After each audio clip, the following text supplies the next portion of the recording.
नमस्कार, मी आशिष जाधव. आजचा सवालमध्ये तुमचं स्वागत आहे. दिल्ली युनिव्हर्सिटी, JNU आणि रामजस कॉलेजच्या कॅम्पसमध्ये जे काही सध्या चाललं आहे त्याचं प्रत्यंतर हे सोशल मीडियामध्ये येत आहे. शहीद सेनाधिकाऱ्याची कन्या गुरमेहर कौर हिनं एक ट्विट केलं आणि त्या ट्विटचे पडसाद देशात सर्वत्र उमटत आहेत. खास करून सोशल मीडियामध्ये ते अधिक तीव्र असे उमटत आहेत. त्यामध्ये सेलिब्रिटींनी सुद्धा उडी घेतली आणि मग हा विषय विभागला गेला. त्यामध्ये एकीकडं देशभक्ती जागवणारे पाईक आणि दुसरीकडं देशद्रोही दुसऱ्यांना समजणारे पाईक, अशांमध्ये एक वाकयुद्ध सुरू झालेलं आहे. आणि त्यातूनच सोशल मीडियामध्ये राष्ट्रवादाची चर्चा नव्यानं पेटली आहे. यावरच आहे आपला आजचा सवाल. आपला आजचा सवाल बघा. गुरमेहर कौरच्या ट्विटवरून सोशल मीडियामध्ये राष्ट्रवादाची चर्चा पेटली आहे का? हे आपल्या आजच्या सवालमध्ये काही महत्त्वाचे मुद्दे दडलेले आहेत ज्यावर आपण चर्चा करणार आहोत. मुद्दा क्रमांक 1, शहीद सैनिक कन्या गुरमेहर कौरला देशद्रोही ठरवण्याचा अधिकार इतरांना आहे का? मुद्दा क्रमांक 2, माझ्या वडिलांना पाकिस्ताननं नव्हे तर युद्धानं मारलं, हे गुरमेहर कौरचं म्हणणं पटतंय का?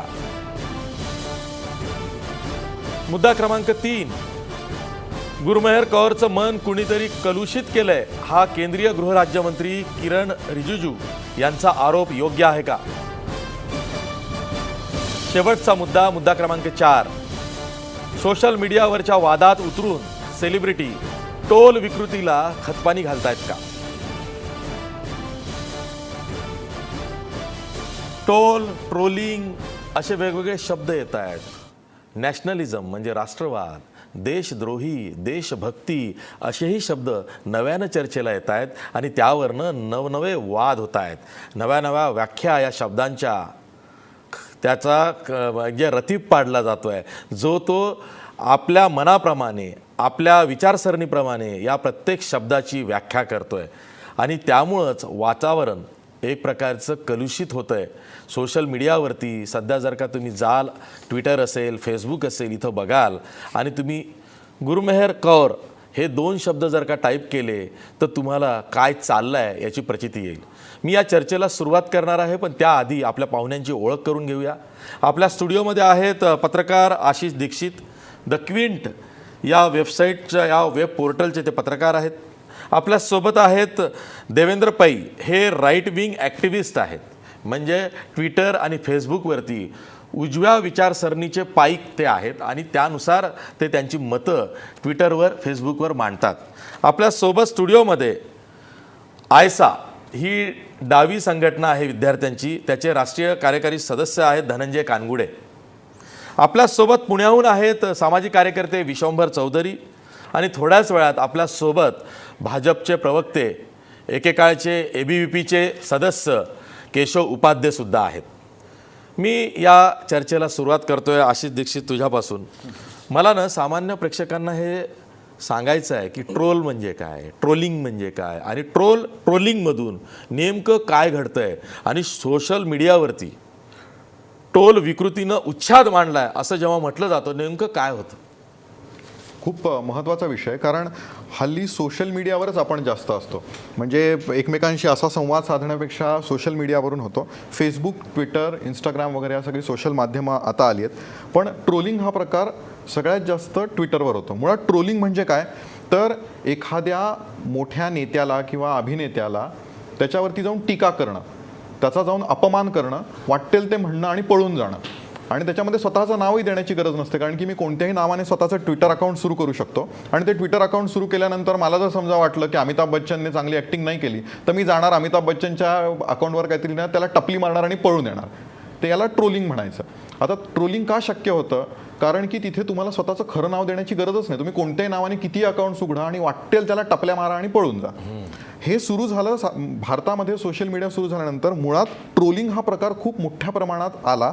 तो साधारणतः 2012-13 नंतर, ज्या वेळेला भारतीय जनता पक्षाचा उदय व्हायला लागला आणि नरेंद्र मोदी ॲक्टिव्ह झाले राजकारणामध्ये.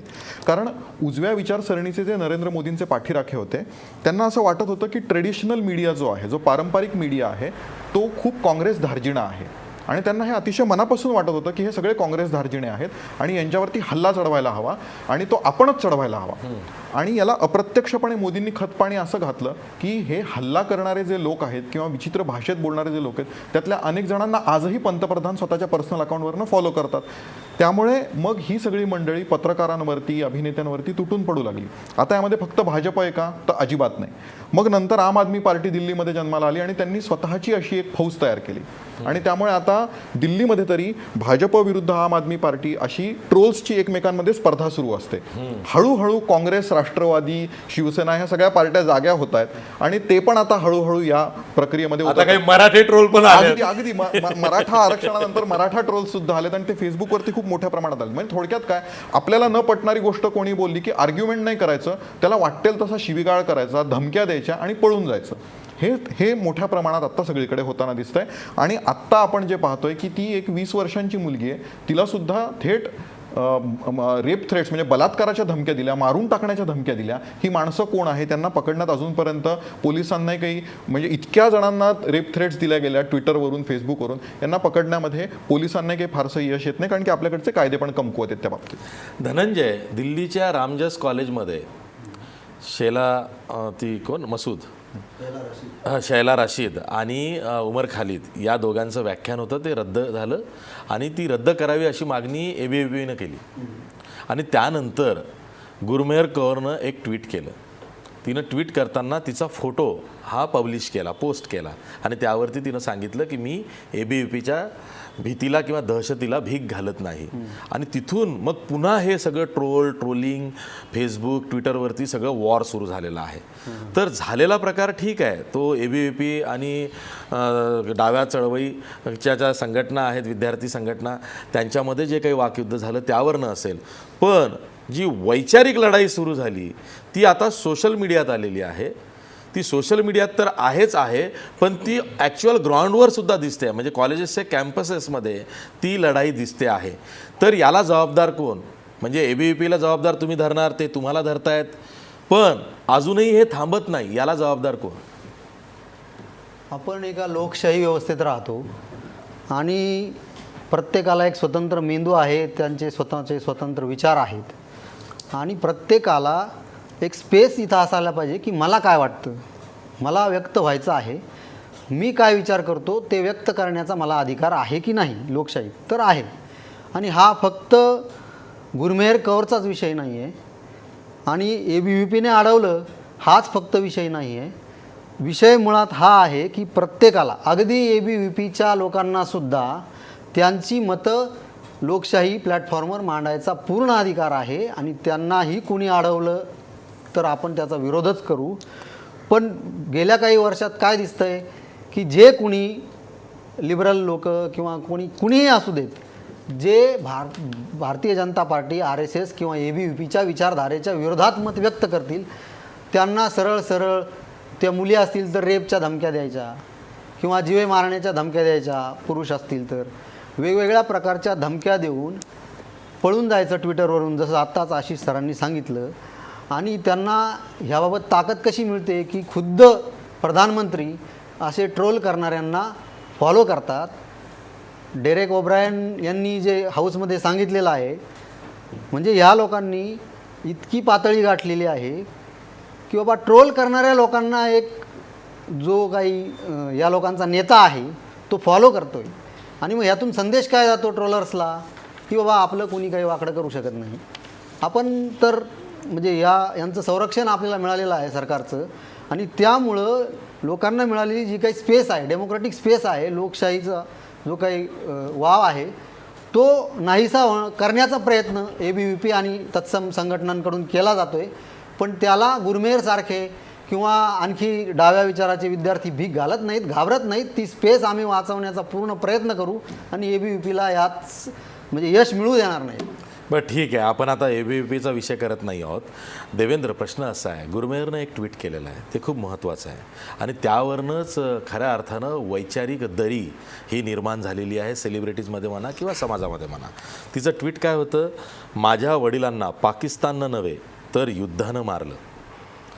तिला असं म्हणायचं आहे की युद्धानं म्हणजे कन्सेप्ट ऑफ वॉरनी, युद्धाच्या संकल्पनेनं मारलं, पण त्याचा चुकीचा अर्थ काढून तिला ट्रोल केलं जातं आहे, तिला भीती घातली जाते आहे, तिचा पिच्छा पुरवला जातो आहे, अशा पद्धतीनं सगळं हे चाललेलं आहे. तर तिला देशद्रोही ठरवण्याचा अधिकार हा इतरांना कसा आहे? फर्स्ट ऑफ ती स्वतः एका शहीद सैनिकाची कन्या आहे. तिला माहिती आहे की तिच्या वडिलांना देशासाठी काय किंमत मोजलेली आहे. अशा वेळी तिला देशद्रोही म्हणण्याचा अधिकार इतरांना आहे का?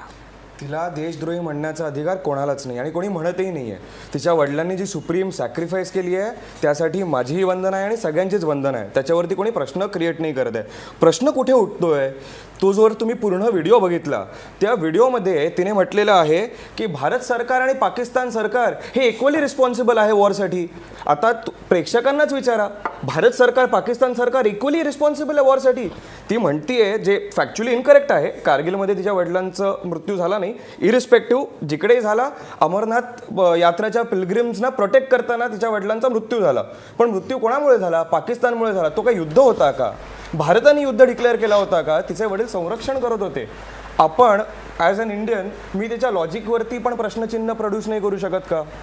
दुसरं, माझ्या मित्रांनी इकडे आयसाच्या मित्रांनी सांगितलं की टपली मारून पळणं ट्विटरवरती लोक करतायत. अरे, कम्युनिस्ट व्हायलन्स हे केरळमध्ये इतकं चाललेलं आहे, त्याच्यावरती आयसावाले बोलतात का काही?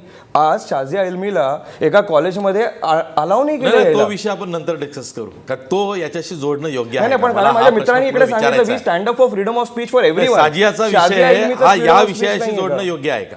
योग्य आहे. Freedom of speech, freedom of expression. Freedom of speech cannot be only for one person. गुरमेहरचं जर फ्रीडम ऑफ स्पीच आणि एक्सप्रेशन होतं, शाझिया इल्मीचाही आहे. माझे आयसाचे मित्र समजा गुरमेहरसाठी उभे राहतात आणि ते बोलले मी सगळ्यांसाठी उभं राहीन, मग शाझिया इल्मीसाठी का नाही कोणी उभं राहिलं? नाही नाही नाही, साजिया इल्मीचा विषय हा ट्रिपल तलाकच्या संदर्भात आहे. फ्रीडम ऑफ स्पीच आणि एक्सप्रेशन आहे, जामिया मिलिया इस्लामिया युनिव्हर्सिटीशी संबंधित आहे. पण गुरमेहरचा विषयाचं महत्व का कमी करतोय आपण? तिचा विषय अधिक महत्वाचा आहे. बिलकुल, कारण तिने इंडियन गव्हर्नमेंटची तुलना पाकिस्तान गव्हर्नमेंट बरोबर केलेली आहे आणि त्याच्यावरती जे प्रश्न उभे करतायत त्यांना ऐसा सपोर्ट करताय. म्हणतात नाही, गुरमेहर बरोबर आहे, Indian government is equally responsible as Pakistani government, and मी ह्याच्या विरोधात आहे. नाही, पण देवेंद्र असं आहे ना की ती एका शहीद सेनाधिकाऱ्याची मुलगी आहे. तिलाही युद्धाच्या संकल्पनेविषयी काही तिचं आर्ग्युमेंट असू शकतं की युद्ध का लढली जातात, का केली जातात, आणि वारंवार वॉर मोडमध्ये देश राहिल्यामुळं त्याचे साईड इफेक्ट्स त्या कुटुंबाला भोगावे लागले असतील, त्यामुळं ती तेवढी कणखर विचारानं झाली असेल. आणि शेवटी तिचं स्वतःचं विचार स्वातंत्र्य आहे ना, ते अबाधित आहे, तो तिचा अधिकार आहे. त्याच्यावरती कोणीच प्रश्न नाही क्रिएट करत आहे. मी म्हणतोय, जसं तिला तिचे मत मांडण्याचा अधिकार आहे, मला तिच्या मतांचा विरोध करण्याचा इक्वली अधिकार आहे. कसा? का? ट्रोल करू, तिला धमक्या देऊन. कोण धमकी देते? ज्यांनी कोणीही तिला धमकी दिलेली आहे त्यांना पोलिसांनी अटक करायला हवी. कोणी तिच्या घरी जाऊन तिला काही म्हटलेलं नाही आहे. तिने स्वतः तिचे व्हिडिओज काढले आणि फेसबुक आणि ट्विटरवरती टाकलं.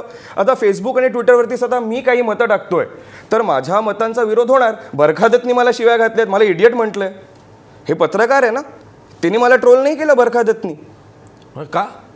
माझ्या मतं तिला पटली नाहीत, मी तिला शिव्या नाही घातल्या, तरी तिने मला शिवी घातली. तुम्ही तिला टॅग केलं असेल किंवा तिच्या रिप्लायला काही उत्तम रिप्लाय केला असेल, पण तो अधिकार आहे माझा. व तुम्ही तिच्यापर्यंत पोहोचला, ती तुमच्यापर्यंत नाही आली. मग तेच माझं म्हणणं आहे, ती ट्विटरवरती आली, मी तिच्यापर्यंत गेलो नाही.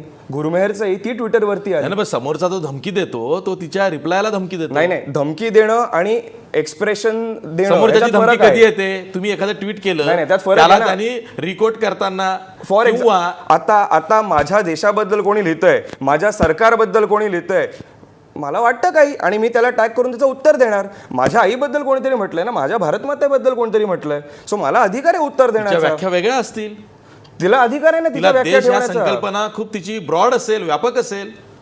अरे मी काय म्हणतोय, तिला अधिकार आहे तसा मलाही अधिकार आहे. ती देश म्हणजे कदाचित सोशो वेलफेअर स्टेट असा विचार करत असेल तिची व्याख्या, पण माझी व्याख्या भारतमाता म्हणून आहे आणि मला देशावरती एका विशिष्ट प्रकारची विचारसरणी लादली जाते असं वाटत असेल. मलाही असं वाटतंय की एका विशेष प्रकारची व्याख्या देशावरती लादली जाते. एका विशेष लेफ्ट ओरिएंटेड थॉट, भारत के तुकडे होंगे इन्शाल्लाह इन्शाल्लाह, या प्रकारची व्याख्या लादली जाते आणि याच्या मी विरोधात आहे. हो, मग याच्या विरोधात आहे तर तुम्ही तुमची स्वतःची पोस्ट टाका. मी स्वतःची दुसऱ्यानं post टाकली. टाकलेल्या पोस्टला रिप्लाय करून त्याला धमकवण्याचा अधिकार कोणी अहो दिला? पण तो डेमोक्रेटिक राईट, एक मिनिटं, मी रिप्लाय करणं आणि धमकवणं ह्याच्यात फरक आहे. मी कोणाला कधी धमकवलं नाही आणि जे धमकवतात त्याचं मी समर्थनही नाही करत.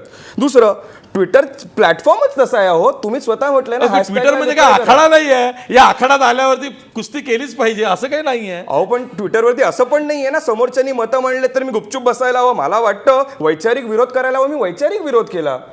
ट्रोल करणं आणि वैचारिक विरोधात फरक आहे आणि सगळ्या वैचारिक विरोधांना तुम्ही जनरलाइज ट्रोल म्हणणं हेही चुकीचं आहे. हा, सर्व प्रकारच्या वैचारिक विरोधाला जनरलाइज ट्रोल म्हणणं आणि मग ट्रोलिंग करणं हे चुकीचं आहे. बरोबर, का?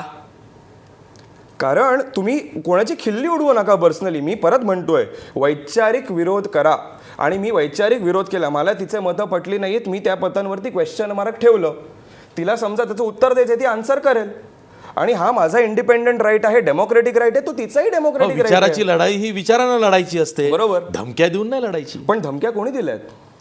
ती म्हणते ना, कोणी दिल्यात? ट्रोल मधून तेच तर होतं. मग चुकीचं आहे. आपण troll ट्रोलला म्हणतात- विकृती का म्हणतो? धमक्या दिल्या मग धमक्या जातात, दिल्याच नाही समज पाहिजे. दिली जाते, तिला संभाव्य भीती दाखवली जाते.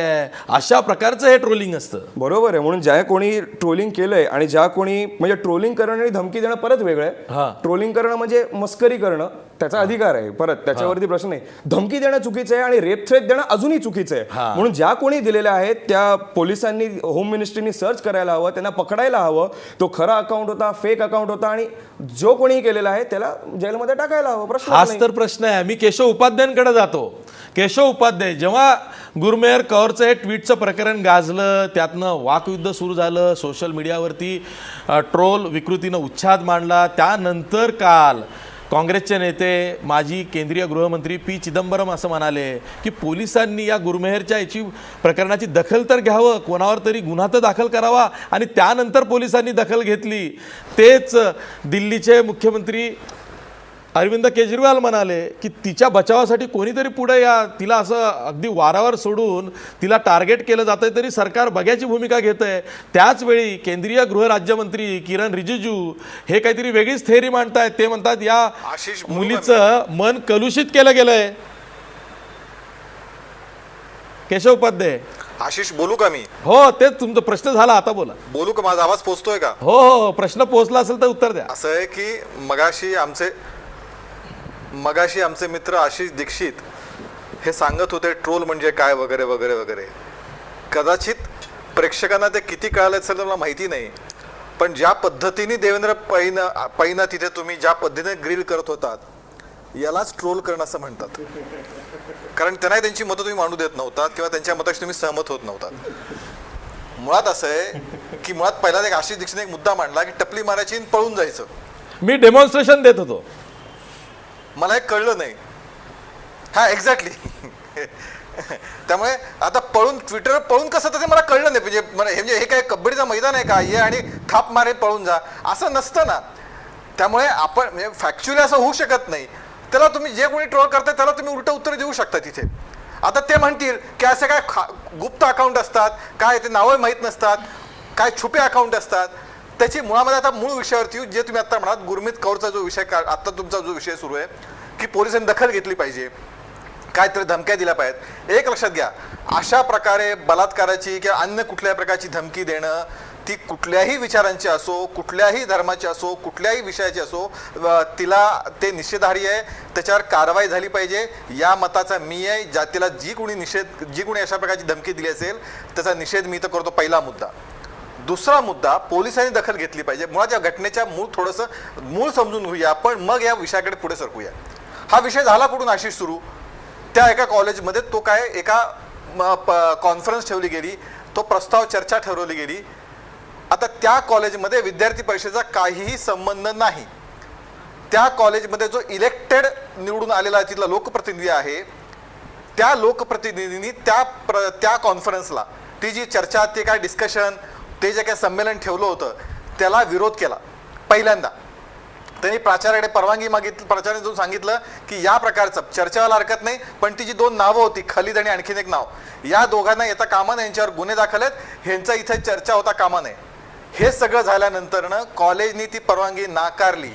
इथपर्यंत मोत चाललं होतं. इथपर्यंत विद्यार्थी काही संबंध नाही, तो निवडून आलेला विद्यार्थी परिषदेचा नाही. तुम्ही बाजू तपासून बघा. त्याच्यानंतरनं तरी सुद्धा तो संमेलन करण्याचा घाट घातला गेला. आणि ज्यावेळी संमेलन होत होतं त्यावेळी विद्यार्थी परिषदेने शांततेच्या मार्गाने आंदोलन केलं आणि त्यावेळी JNUच्या विद्यार्थ्यांनी येऊन तिथे मारहाण केली. त्याचे फोटो हिंदू सारख्या दैनिकांनी छापलेत. आपण हिंदू दैनिक प्रेफर करू, म्हणजे हिंदू तर काय भारतीय जनता पार्टी किंवा अन्य समर्थक नाहीये हे सगळ्यांना माहिती आहे. कुणी मारल्याचे फोटो छापून आलेले आहेत. त्यामुळे इथपर्यंत. आणि त्याच्यानंतर ते ट्विट काय ते माझ्या वडिलांना पाकिस्तानने युद्धाने मारलं वगैरे. पण ABVPच्या कार्यकर्त्यांनी इतरांना मारलं तेव्हा पोलीस बघ्याची भूमिका घेत होती, हेही छापून आलंय, हेही दिसलेलं आहे व्हिडिओजमध्ये. हिंदूमध्ये फोटो जाधव तुम्ही विचार ना, माझं पूर्ण करू द्या मग बोला ना, कारण पहिले 20 मिनिट मी ऐकतो चर्चा. मुळामध्ये असं आहे की जोपर्यंत तिची जी काय तुमचं म्हणणं आहे की जी काय तिला मतं मांडण्याचा अधिकार आहे, जे काही तिचं म्हणणं आहे, आता ती जोपर्यंत तिची मतं तिच्या व्यासपीठापर्यंत होती तोपर्यंत स्वाभाविक होतं तिला ती मांडू शकत होती. आता तिनं होऊन ज्यावेळी जगभरासमोर ती मतं ठेवली आणि त्यावेळी मात्र अपेक्षा ठेवायची नाही की नाही माझी मतं बरोबर आहेत आणि मला कोणी विरोध करायचा नाही. हे कसं झालं, त्या विरोध येणार. पुढचा मुद्दा समजा असं जर असेल की धमक्या आल्या असतील, बलात्काराच्या धमक्या आल्या असतील, मारहाणीच्या धमक्या आल्या असतील तर काय करायला पाहिजे होतं? तिने जाऊन पोलिसात जाऊन कंप्लेंट नोंदवायला पाहिजे होती. ती पोलिसात जाता मीडिया हाऊसमध्ये फिरत राहिली. अखिल भारतीय विद्यार्थी परिषदेने तिच्या वतीनं तिच्यावर झालेल्या धमक्याची चौकशी झाली पाहिजे. ही FIR विद्यार्थी परिषदेने नोंदली आहे, दुसऱ्या कोणी नेमली नाहीये. बरं, त्याच्यानंतर आत्ता तिचे माझ्या माहितीप्रमाणे खरे खोटे चेक करा, तिचे मेसेज तिने डिलीट करून टाकले जे काय असे आले होते ते. आता जर असे मेसेज डिलीट करून टाकले असतील ते तुम्हाला कसं कळलं? होणार कधी आणि त्याच्यानंतर कारवाई का रिकव्हर करायची गरज होती? अहो चर्चा ना, मग ते काय नाही झालं. थोडी जाधव तुमच्यात का मी ज्येष्ठ पत्रकार नाहीये पण थोडीफार माहिती येते ना आमच्यापर्यंत. असं काय पण ते तिला डिलीट केलं वगैरे तुम्ही सांगताय. सोशल मीडिया असं शस्त्र आहे. फेसबुक पण डिऍक्टिव्हेट केलं मी स्वतः येण्याच्या पूर्वी फेसबुक चेक केलं, फेसबुक तुला डिऍक्टिव्हेट त्रास होतोय, मनस्ताप होतोय. नाही ते सगळं आता गायब झालं ना. तिने जे काही ट्विट केलेले ते आम्हाला गायब झालेत. मनस्ताप होतोय सगळ्या गोष्टींचा. सांगतो तुम्हाला. अहो मनस्ताप त्याच आहे. सोशल मीडियामध्ये तुम्ही एखादी गोष्ट व्यक्त करता तर ती तुम्ही असं की आणि त्याच्यानंतर ना बरं एकाच गटाला का म्हणजे बाकीचे नाही. इथपर्यंत काय आतापर्यंत हिंदुत्ववादी जे विचार मांडतात त्यांना काय धमक्या आल्या नाहीत का? त्यावेळी आम्ही काही चर्चा नाही केली. मी तुम्हाला नावं सांगतो, बलात्कारापासून अनेक घाणेरड्या भाषेतले शब्द वापरले गेलेत, त्यावेळी काही चर्चा केली नाही अशा प्रकारची. मला सन्मान आहे त्या महिलेचा, त्यामुळे तो मुद्दा नाही. चूकच आहे, चूक ती चूक आहे. पण फक्त स्वातंत्र्याचा अधिकार किंवा अभिव्यक्ती स्वातंत्र्य एकाच गटाला हे सोशल मीडियामध्ये होऊ शकत नाही. अनेक ढोंगी लोकांचं ढोंग या सोशल मीडियामध्ये उघडं पडतंय, डाव्यांचं ढोंग उघडं पडतंय आणि त्यातनंही अस्वस्थ चळवळ सुरू झाली आहे. अशा प्रकारचा आशिष जाधव. आमचा समज तर असा होता की सोशल मीडियाचा चांगला वापर हा फक्त भाजपनं, मोदीजींनी आणि मोदी सरकारनंच केलेला आहे. आता हे तुम्ही नवी माहिती देताय की इतरांचं ढोंग उघडं पडतंय. चांगलाच वापर करतोय मी. हो मग तेच चांगलाच वापर करतोय. हो ठीक आहे Yes, चांगलाच आय वापर एम करतोय. ट्रोल हे एक नवं पुस्तक आलेलं आहे. मी प्रेक्षकांना सांगेल की हे पुस्तक तुम्ही जरूर वाचा.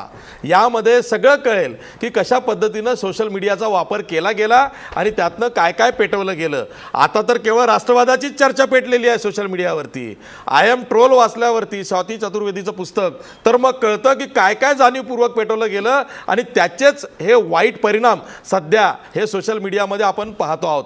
मी थेट जातोय पुण्याला विशंभर चौधरी यांच्याकडं. विशंभर चौधरी, आत्ताच केशव उपाध्ये काय म्हणाले तुम्ही ऐकलं. ते म्हणतायत की डाव्यांचं, इतर विचारसरण्यांचं ढोंग उघडं पाडण्याचं काम सध्या सोशल मीडियामध्ये होत आहे. योगायोगाने आजच मला 2 जणांनी ट्रोलिंग केलेलं आहे. एक मुलगा, त्याचं नाव शिरीष असं आहे आणि दुसरा त्याचं नाव आदित्य बापट आहे.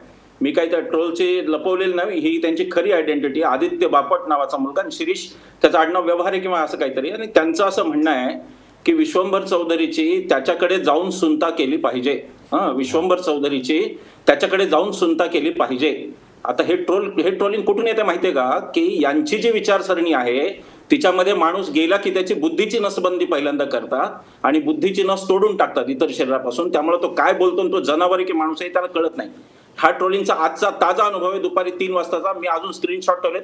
केशव उपाध्ये खूप जोरजोरात बोलतायत आज. ते चर्चा नाही करतायत, मला वाटतं ते आरडाओरडा करतायत आज. तर मी त्यांना ते जरूर पाठवेल. त्यांच्या सरकारने, देवेंद्र फडणवीस सरकारने शक्य झालं तर जरूर कारवाई करावी. पण असे किती बापट असतील हे मला माहिती नाहीये त्या ट्रोलिंगच्या व्यवहारात, त्यामुळे त्या विषयावर न बोललेलं बरं. आशिष, मूळ मुद्दा काय आपला मूळ मुद्दा युद्धाने माझ्या बाबांना मारलं हे ती बाई म्हणते, ही मुलगी म्हणते आहे, त्याच्यावर कोणाला काय आक्षेप असण्याचं कारण आहे? ती मुलगी जर देशद्रोही असेल ना, तर मग या देशात खूप देशद्रोही आहेत मोठे. पहिले देशद्रोही रवींद्रनाथ टागोर आहेत मग या देशात. रवींद्रनाथ टागोरांनी सपशेल नाकारला हा राष्ट्रवादाचा मुद्दा. राष्ट्रवाद नसतोच म्हणाले. जय कृष्णमूर्ती म्हणाले. एका आज हेरम कुलकर्णींनी लिहिलंय की एक बाई त्यांच्याकडे आली जिचा मुलगा पहिल्या युद्धात मारला होता आणि दुसऱ्या युद्धावर चालला होता. ती म्हणली की या मुलाला वाचवण्यासाठी मी काय करू? तर जय कृष्णमूर्ती म्हणले, पहिलं तू स्वतःला अमेरिकन म्हणणं सोडून घे. युद्ध ही लादली जातात. युद्ध ही कोणाच्या तरी ज्वर, कोणाचा तरी भावना, कोणाची तरी राष्ट्रभावना, सुरक्षित बसलेल्यांची, खूप कमाई असलेल्यांची, पोट भरलेल्यांची राष्ट्रीय भावना जोपासण्यासाठी युद्ध लादली जातात. आणि सैनिक मरतात ते गरीब घरचे असतात, त्या सैनिकांना मारले जातं. जर केशव उपाध्यायजी, जर ती मुलगी देशद्रोही असेल ना, तर महात्मा गांधी देशद्रोही आहेत, गांधीजींनी राष्ट्रवाद नाकारला. विनोबा भावे देशद्रोही आहेत, त्यांनी राष्ट्रवाद नाकारला आणि जय जगत ते म्हणाले. त्याच्या पुढे जाऊन सांगतो, केशवराव मला एक शब्द दाखव राष्ट्रवाद नावाचा घटनेत. भारतीय राज्यघटनेत राष्ट्रवाद नावाचा शब्द नाही. आणि म्हणून राष्ट्रवाद जर थोपवला जात असेल, कोणताही असेल, तर तो राष्ट्रवाद गैर हे मी सांगितलं पाहिजे. थोडा आशिष मला दीर्घ बोलू द्या, नंतर पाहिजे तर माझ्याकडे आला नाही तरी चालेल. हा जो राष्ट्रवाद आज सांगितला जातो ना या ट्रोलर्स कडून आणि नरेंद्र मोदींकडून, जो की ते चहापाण्याला बोलवतात या ट्रोलर्सना अभिमानाने, भारताचे पण ही पहिली घटना आहे भारताच्या इतिहासातली की एवढ्या खालच्या पातळीवरच्या लोकांच्या बरोबर पंतप्रधान चहा पितात, ही पहिली घटना आहे. आता दुसरं, हा जो राष्ट्रवाद आज सांगितला जातो ना, हा इम्पोर्टेड राष्ट्रवाद आहे. मी जबाबदारीने बोलतोय. सांस्कृतिक राष्ट्रवाद हा इम्पोर्टेड राष्ट्रवाद आहे. मूळ भारतीय राष्ट्रवाद हा सांस्कृतिक राष्ट्रवाद नाही. मुळात भारतीय राष्ट्रवाद असा शब्दच नाही. तो दादाभाई नौरोजींनी पहिल्यांदा आर्थिक राष्ट्रवादाच्या रूपाने आणला. तो रानडेंनी पहिल्यांदा ग्रंथित केला. रानडे हे पहिलेच ज्यांनी भारतीय राष्ट्रवाद हा शब्द वापरला, अन्यथा राष्ट्रवाद नव्हता. भारताचा राष्ट्रवाद स्वातंत्र्यपूर्व काळातला हा आर्थिक राष्ट्रवाद आहे आणि हा सुधारणावादी राष्ट्रवाद आहे, सांस्कृतिक राष्ट्रवाद नाही. आता हा सांस्कृतिक राष्ट्रवाद आला कुठून माहितीये का? हा हिटलर कडून आला. 19व्या शतकात जर्मनीमध्ये, युरोपमध्ये या सांस्कृतिक राष्ट्रवादाची पेरणी झाली. आम्ही एका संस्कृतीचे आहोत आणि ज्यू वेगळ्या संस्कृतीचे आहेत. आम्ही एक भाषिक आहोत आणि ज्यू वेगळ्या भाषेचे आहेत. हे त्या राष्ट्रवादाच्या फोडणीचं बीज होतं. ते एक्झॅक्टली भारतात या सांस्कृतिक राष्ट्रवादवाल्यांनी आणलं आणि हे म्हणायला लागले की एक संस्कृती, या देशाची कधी संस्कृती एक नव्हती. कोणती संस्कृती एक होती? महिषासूर मर्दिनीची पूजा उत्तरेत होती आणि महिषासुराची पूजा दक्षिणेत होती. इथल्या वेगळ्या भाषा, वेगळे प्रांत यांना हा राष्ट्रवाद सामावून घेऊ शकत नाही. तो राष्ट्रवाद हा शब्दच नव्हता. वैविध्य हाच इथला राष्ट्रवाद आहे. पण ते न सांगता जो सांस्कृतिक राष्ट्रवाद आणला त्याच्यावरती आपण प्रश्न विचारले पाहिजेत की यांना संस्कृती म्हणजे कोणती अपेक्षित आहे? कोणती संस्कृती? हिंदू संस्कृती म्हणजे कोणती? हिंदू नावाचा प्रकार नाही. हिंदू नावाचा प्रकार नाही. हिंदू असणं म्हणजे नास्तिक असणं सुद्धा. चारवाक सुद्धा हिंदू आहे. बोला, चारवाकाला काय नाकारणार तुम्ही? वेद प्रामाण्य नाकारतो चारवाक. कोणती संस्कृती हे म्हणतात? ही वेद प्रामाण्याची संस्कृती म्हणतात, जी सगळ्या भारताला नव्हे सगळ्या हिंदूंना ऍक्सेप्टेड नाही. शैवांना ती ऍक्सेप्टेड आहे का? वैश्यांना? सगळ्यांचा आपण विचार केला भारताचा तर भारताच्या एकूण बुद्धीच्या सगळ्या सारीपाटामध्ये कुठेही भारतीय राष्ट्रवाद हा सांस्कृतिक राष्ट्रवाद कधीही नव्हता. 2014 पासून या सांस्कृतिक राष्ट्रवादाने उचल खाल्ली. मला आठवतंय वाजपेयी सुद्धा या देशाचे 5 वर्ष पंतप्रधान होते, पण त्याही काळात राष्ट्रवादाची चर्चा आली नव्हती. त्याचं कारण राष्ट्रवाद हा यांना सत्ता राबवण्यासाठी, मतं वाढवण्यासाठी वापरायचं एक टूल मिळालं, यांना एक हत्यार मिळालं. हे जे काही राष्ट्रप्रेमी सांगतात ना, हे सगळे पळून गेले. स्वातंत्र्य आंदोलनात नव्हता तुम्ही नव्हता स्वातंत्र्य आंदोलनात. माझे बापजादे लढले तिकडे, काँग्रेसवाले लढले, तुम्ही नव्हता स्वातंत्र्य आंदोलनात.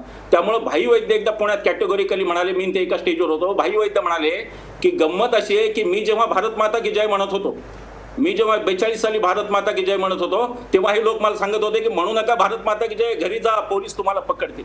या लोकांकडून आम्ही राष्ट्रवाद शिकायचा का? हा खरा प्रश्न आहे. आणि म्हणून मी म्हणतो की ती जी मुलगी म्हणते तिच्यात कंटेंट आहे. युद्ध ही लादली जातात आणि युद्ध ही राष्ट्रांमध्ये होतात.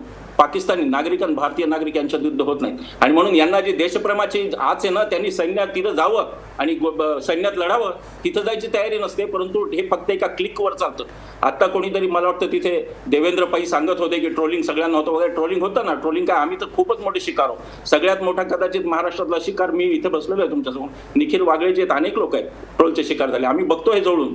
पण आम्हाला असं वाटतं, आम्हाला अजूनही यांच्या बुद्धीमध्ये परिवर्तनाची आशा वाटते आणि म्हणून आम्ही लढतो. काय चर्चा आहे राष्ट्रवादाची?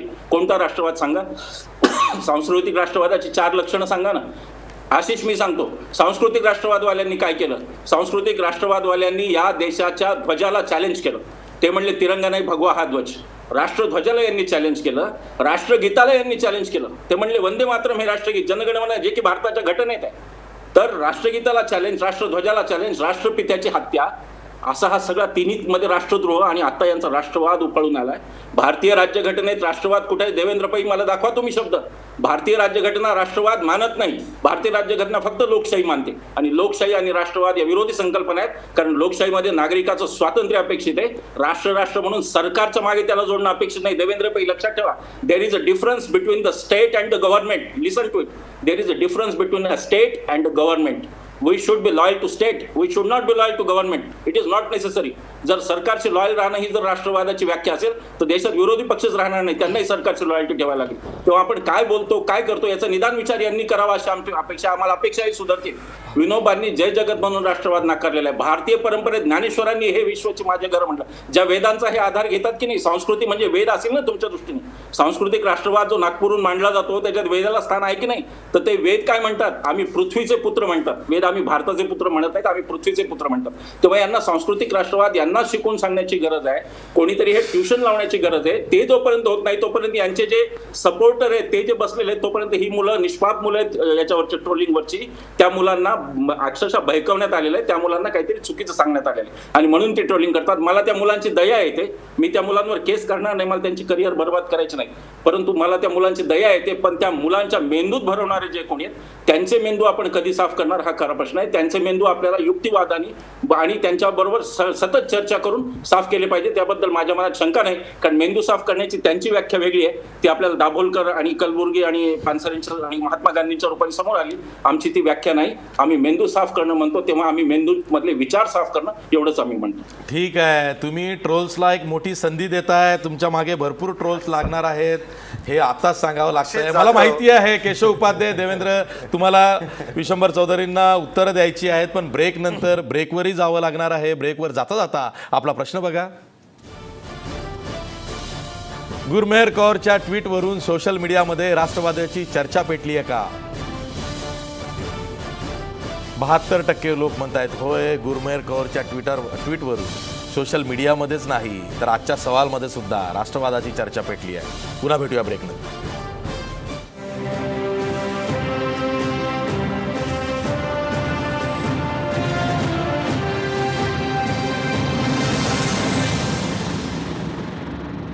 ब्रेक नंतर पुन्हा तुमचं स्वागत. ब्रेकपूर्वी विशंभर चौधरी बरंच काही बोलले. इतकं बोलले की आता देवेंद्र आणि केशव तुमच्या दोघांमध्ये स्पर्धा आहे. कोण आधी?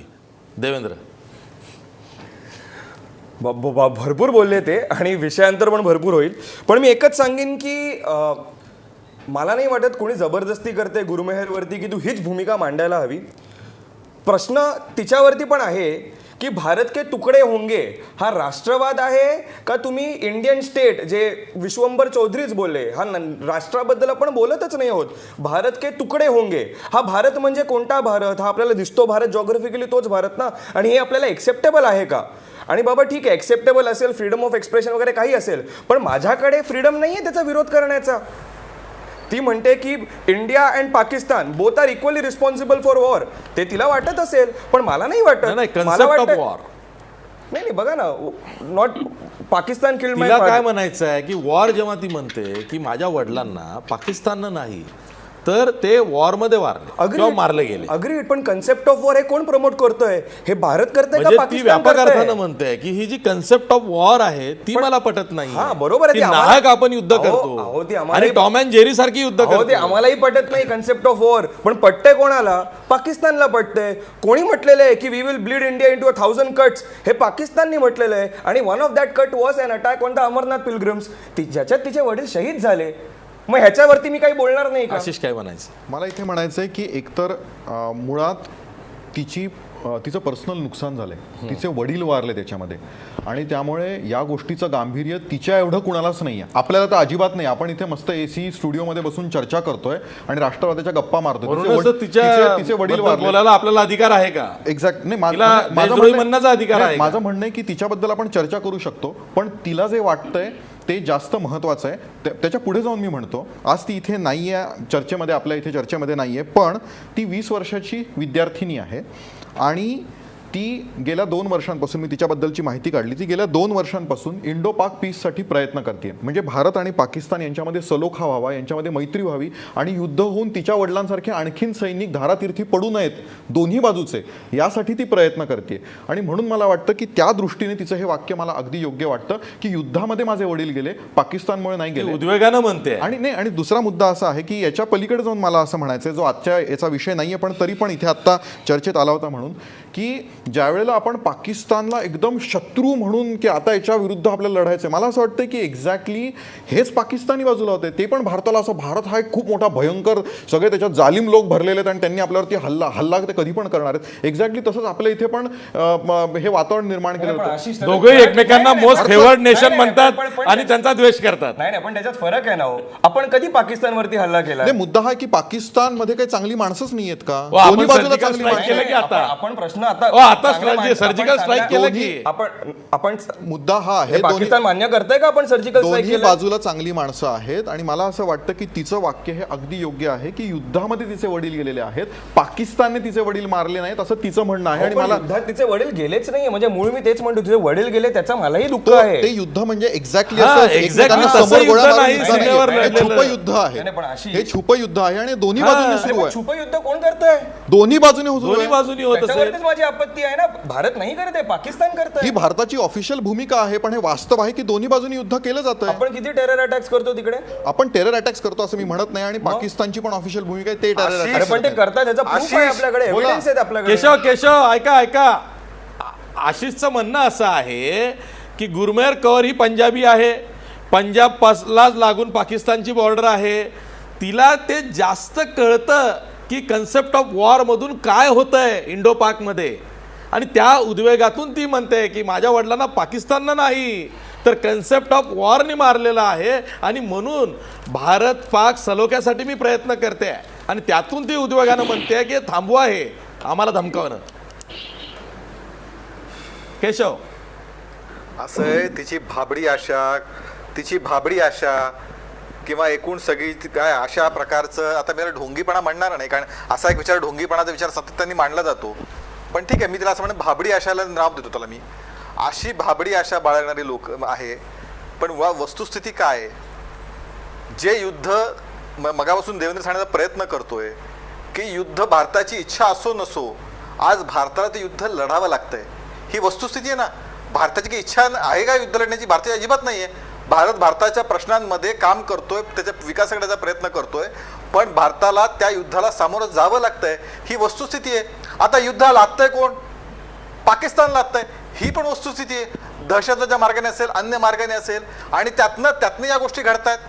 आता जर तिला असं म्हणण्याचा अधिकार आहे तर मला एक सांगा, आशिष जाधव किंवा आशिष दीक्षित आमच्या इथे बसलेत, बाकीच्यांना दुसरं, आता तिचं पत्र आल्यानंतर, तिचं काय ते ट्विट आल्यानंतर ना, ज्या युद्धातच ज्यांचे काही शहीद झाले, अशाने सुद्धा दुसरी बाजू मांडण्याचा प्रयत्न केलाय.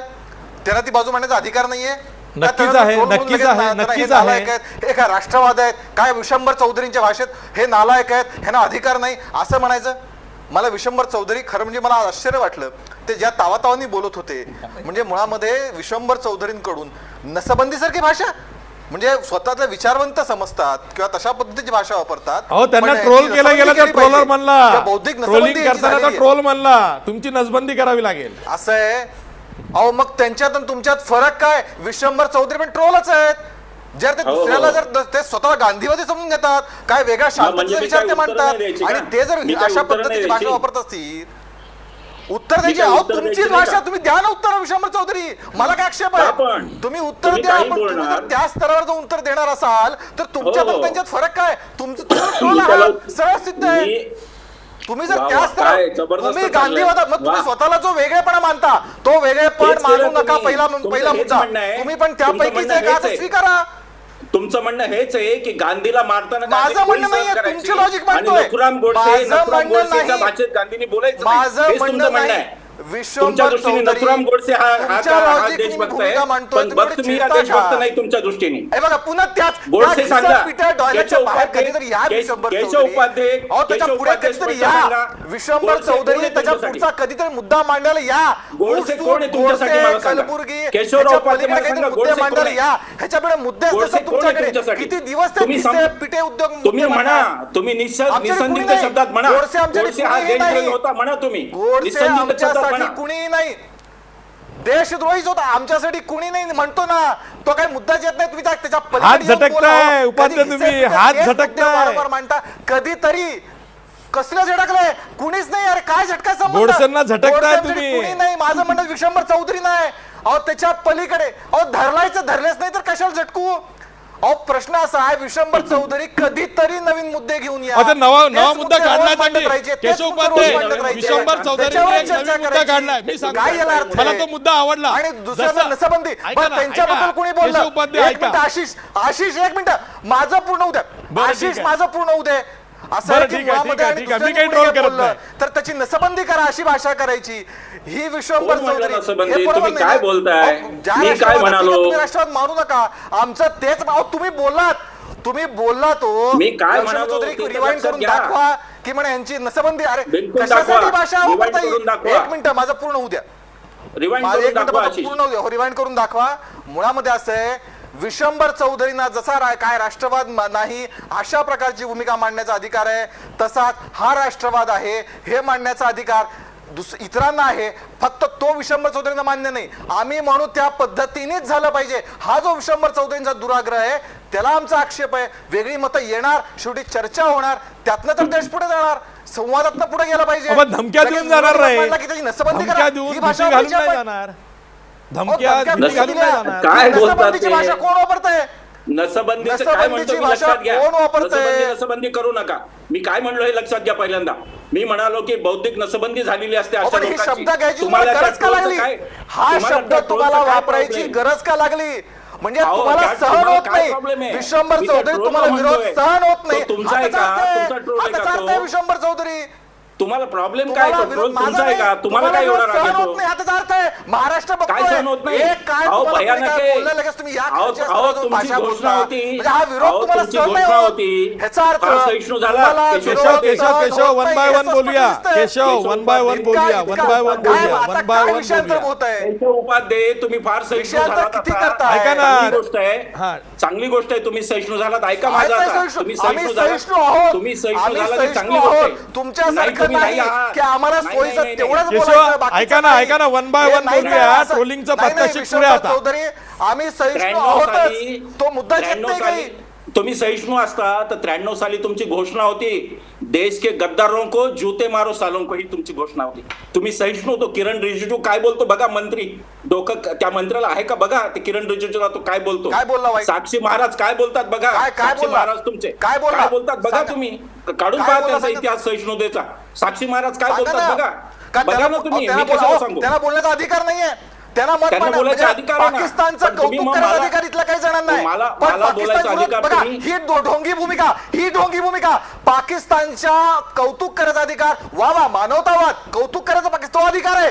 पण पाकिस्तानच्या विरोधात जर कोणी बोललं तर मात्र तो अधिकार नाही. बघा काय बोलतात. काय असं तशा अर्थानं म्हणत नाहीये. तशा अर्थानं म्हणत नाहीये केशव. नरेंद्र मोदींनी केलं.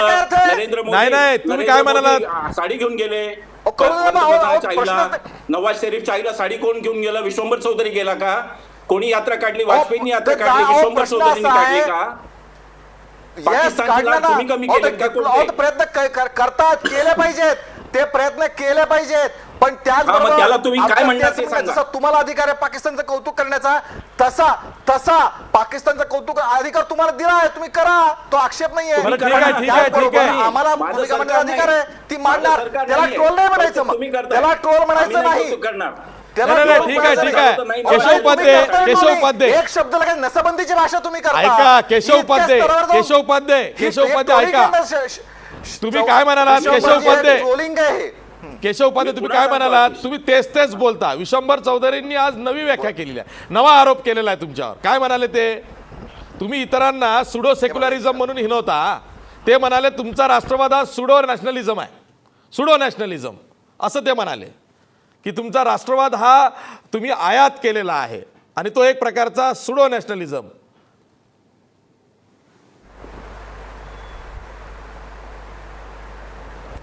आशिष, हा, बोला. त्यांची लिंक कट झालेली आहे म्हणून मला काही दोन गोष्टी हा, सांगायच्या. बोला बोला. मी असं म्हणालो नाही की कोणाची नसबंदी करावी. हो, हो. ट्रोलिंग मला असं झालं की विश्वंभर चौधरीची सुनता करायला पाहिजे त्याच्याकडे जाऊन. हा. त्याच्यावरती मी असं म्हणालो की तुमच्या बुद्धीची नसबंदी झाली, त्याला मी काही करू शकत नाही. हे मी त्या ट्रोलला म्हणालेलो आहे, ते मी दुसऱ्या कोणाला म्हणालो नाही. दुसरी गोष्ट, राष्ट्रवादाची सांगताना एक परवा एक कॅप्टन आले होते पुण्यामध्ये, त्यांनी गोष्ट सांगितली. बख्त मिया नावाचा माणूस होता, खानसामा होता, आणि हा चंपारण्यमध्ये जेव्हा गांधीजींना विषप्रयोग करायचा प्रयत्न केला इंग्रजांनी, त्या बख्त मियानी भोजपुरी भाषेत, तिथं राजेंद्र प्रसाद त्याला कळे ना कसं सांगायचं, कारण इंग्रजांचे सैनिक बसलेले, तर त्यांनी भोजपुरी भाषेत राजेंद्र प्रसादांना सांगितलं आणि गांधीजींचे प्राण वाचले. गांधीजींचा प्राण वाचवणारा बख्त मिया यांच्या दृष्टीने देशद्रोही आहे. यांच्या दृष्टीने शाहरुख खान देशद्रोही आहे बरं का आशिष, ज्याच्या आजोबांनी याच्यामध्ये काम केलंय, सुभाषचंद्र बोसांच्या आझाद हिंद सेनेत काम केलंय, तो यांच्या दृष्टीने काय देशद्रोही आहे. जावेद अख्तर यांच्या काकांनी काश्मीर जो आपला वाचला मध्ये, जो काही पाककपड्यापासून त्यातला जो मोठा भाग वाचला तो यांच्या काकांमुळे वाचला. आणि त्यांचं म्हणणं असं आहे की जावेद अख्तर देशद्रोही, सलमान खान, शाहरुख खान देशद्रोही, आणखी कोण बख्त मिया देशद्रोही, पण गोडसे मात्र राष्ट्रप्रेमी. याला त्यांचं काय उत्तर हे मला कळलं नाही. गोडसे राष्ट्रप्रेमी हे कसं काय हे मला कळलं नाही, आणि मला त्याच्या पुढे मुद्दा न्यायचा आहे. 1931 बाबासाहेब आंबेडकरांची आणि गांधीजींची पहिली भेट झाली 1931. बाबासाहेब गांधीजींना म्हणले की गांधीजी मला मातृभूमी नाही, आय हॅव नो मदरलँड. काय म्हणाल बाबासाहेबांना? गांधीजींनी हा आक्रोश समजून घेतला. तो आक्रोश रोहित वेमुलाचा नाही समजून घेतला गेला, त्याच्या आक्रोशाला विद्रोह समजला गेला, विद्रोहाला देशद्रोह समजलं गेलं. तोच आक्रोश गांधींनी समजून घेतला, त्याच्यातून घटनाकार तयार झाले भारताचे.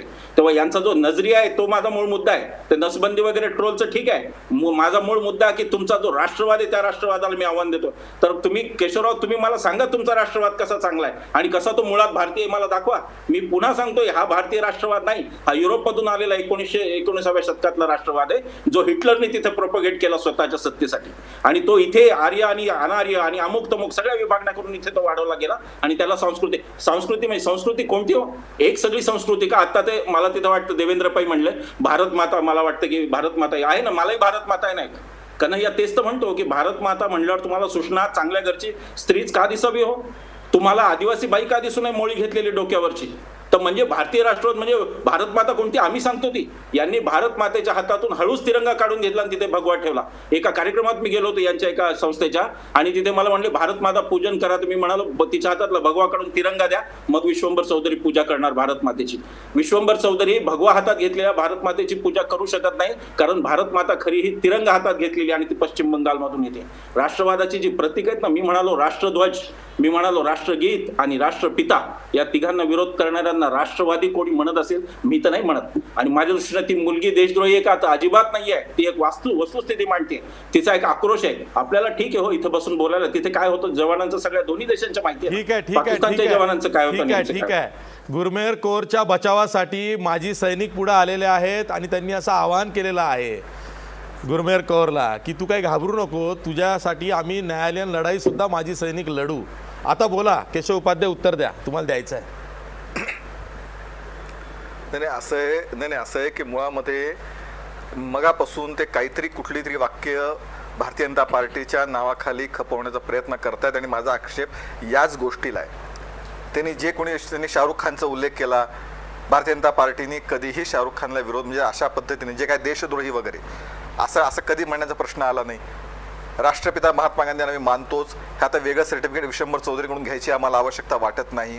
त्या म्हणजे संघसुद्धा मानतो, प्रातस्मरण येत आहे, त्यामुळे त्याचं सर्टिफिकेट वेगळं विश्वंभर चौधरीकडून आम्हाला घ्यायची आवश्यकता वाटत नाही. आणि घटना तर आम्ही मानतोच. यांची अडचण अशी आहे की या 3 मुद्द्याच्या पलीकडे विश्वंभर चौधरींकडे कायम मांडण्यासारखं काहीच नसतं.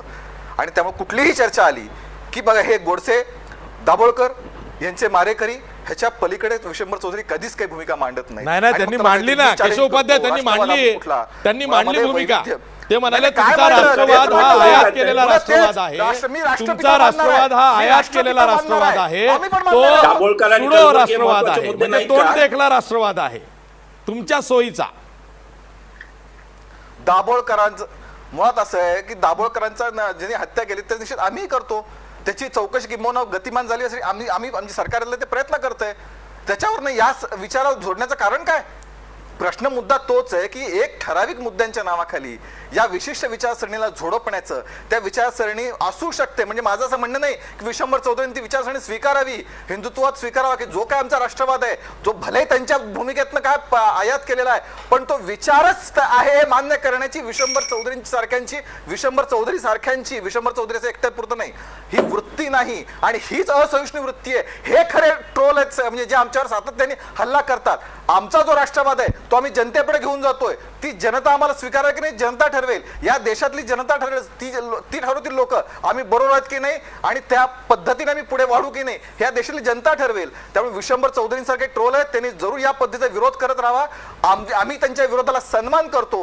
ही आमचा राष्ट्रवाद आहे. विरोधी विचारांचा सन्मान हा आमचा राष्ट्रवाद आहे आणि म्हणून विशंभर चौधरींनी खुलेपणे टीका करावी भारतीय जनता पार्टीवर. स्वागत आहे त्याचं, तो आमचा राष्ट्रवाद आहे. मात्र हा विचारच नाहीये हिंदुत्ववादी. ठीक आहे. खरे ट्रोल कोण, खोटे ट्रोल कोण, आय एम ट्रोल की आता पुढे आणखी नवीन आय एम नॉट ट्रोल असं काही येणार आहे? नाही. खरे ट्रोल, खोटे troll, I am troll, I am not troll, काय ट्रोल, असं बरंच काही ट्रोल आहे. त्यामुळे या ट्रोलची चर्चा आपण पुन्हा करणार आहोत पण ब्रेक नंतर. ब्रेकवर जाता जाता आपला प्रश्न बघा. गुरमेहर कौरच्या ट्विटवरून सोशल मीडियामध्ये राष्ट्रवादाची चर्चा पेटली आहे का? 74% लोक म्हणतायत होय, सोशल मीडियामध्ये राष्ट्रवादाची चर्चा पेटली आहे. आपल्या स्टुडिओत सुद्धा चर्चा पेटणार आहे कारण इथे सुद्धा चर्चा करायला लोक बसलेली आहेत. त्यांच्याकडे मी जाणार आहेत पण ब्रेक नंतर.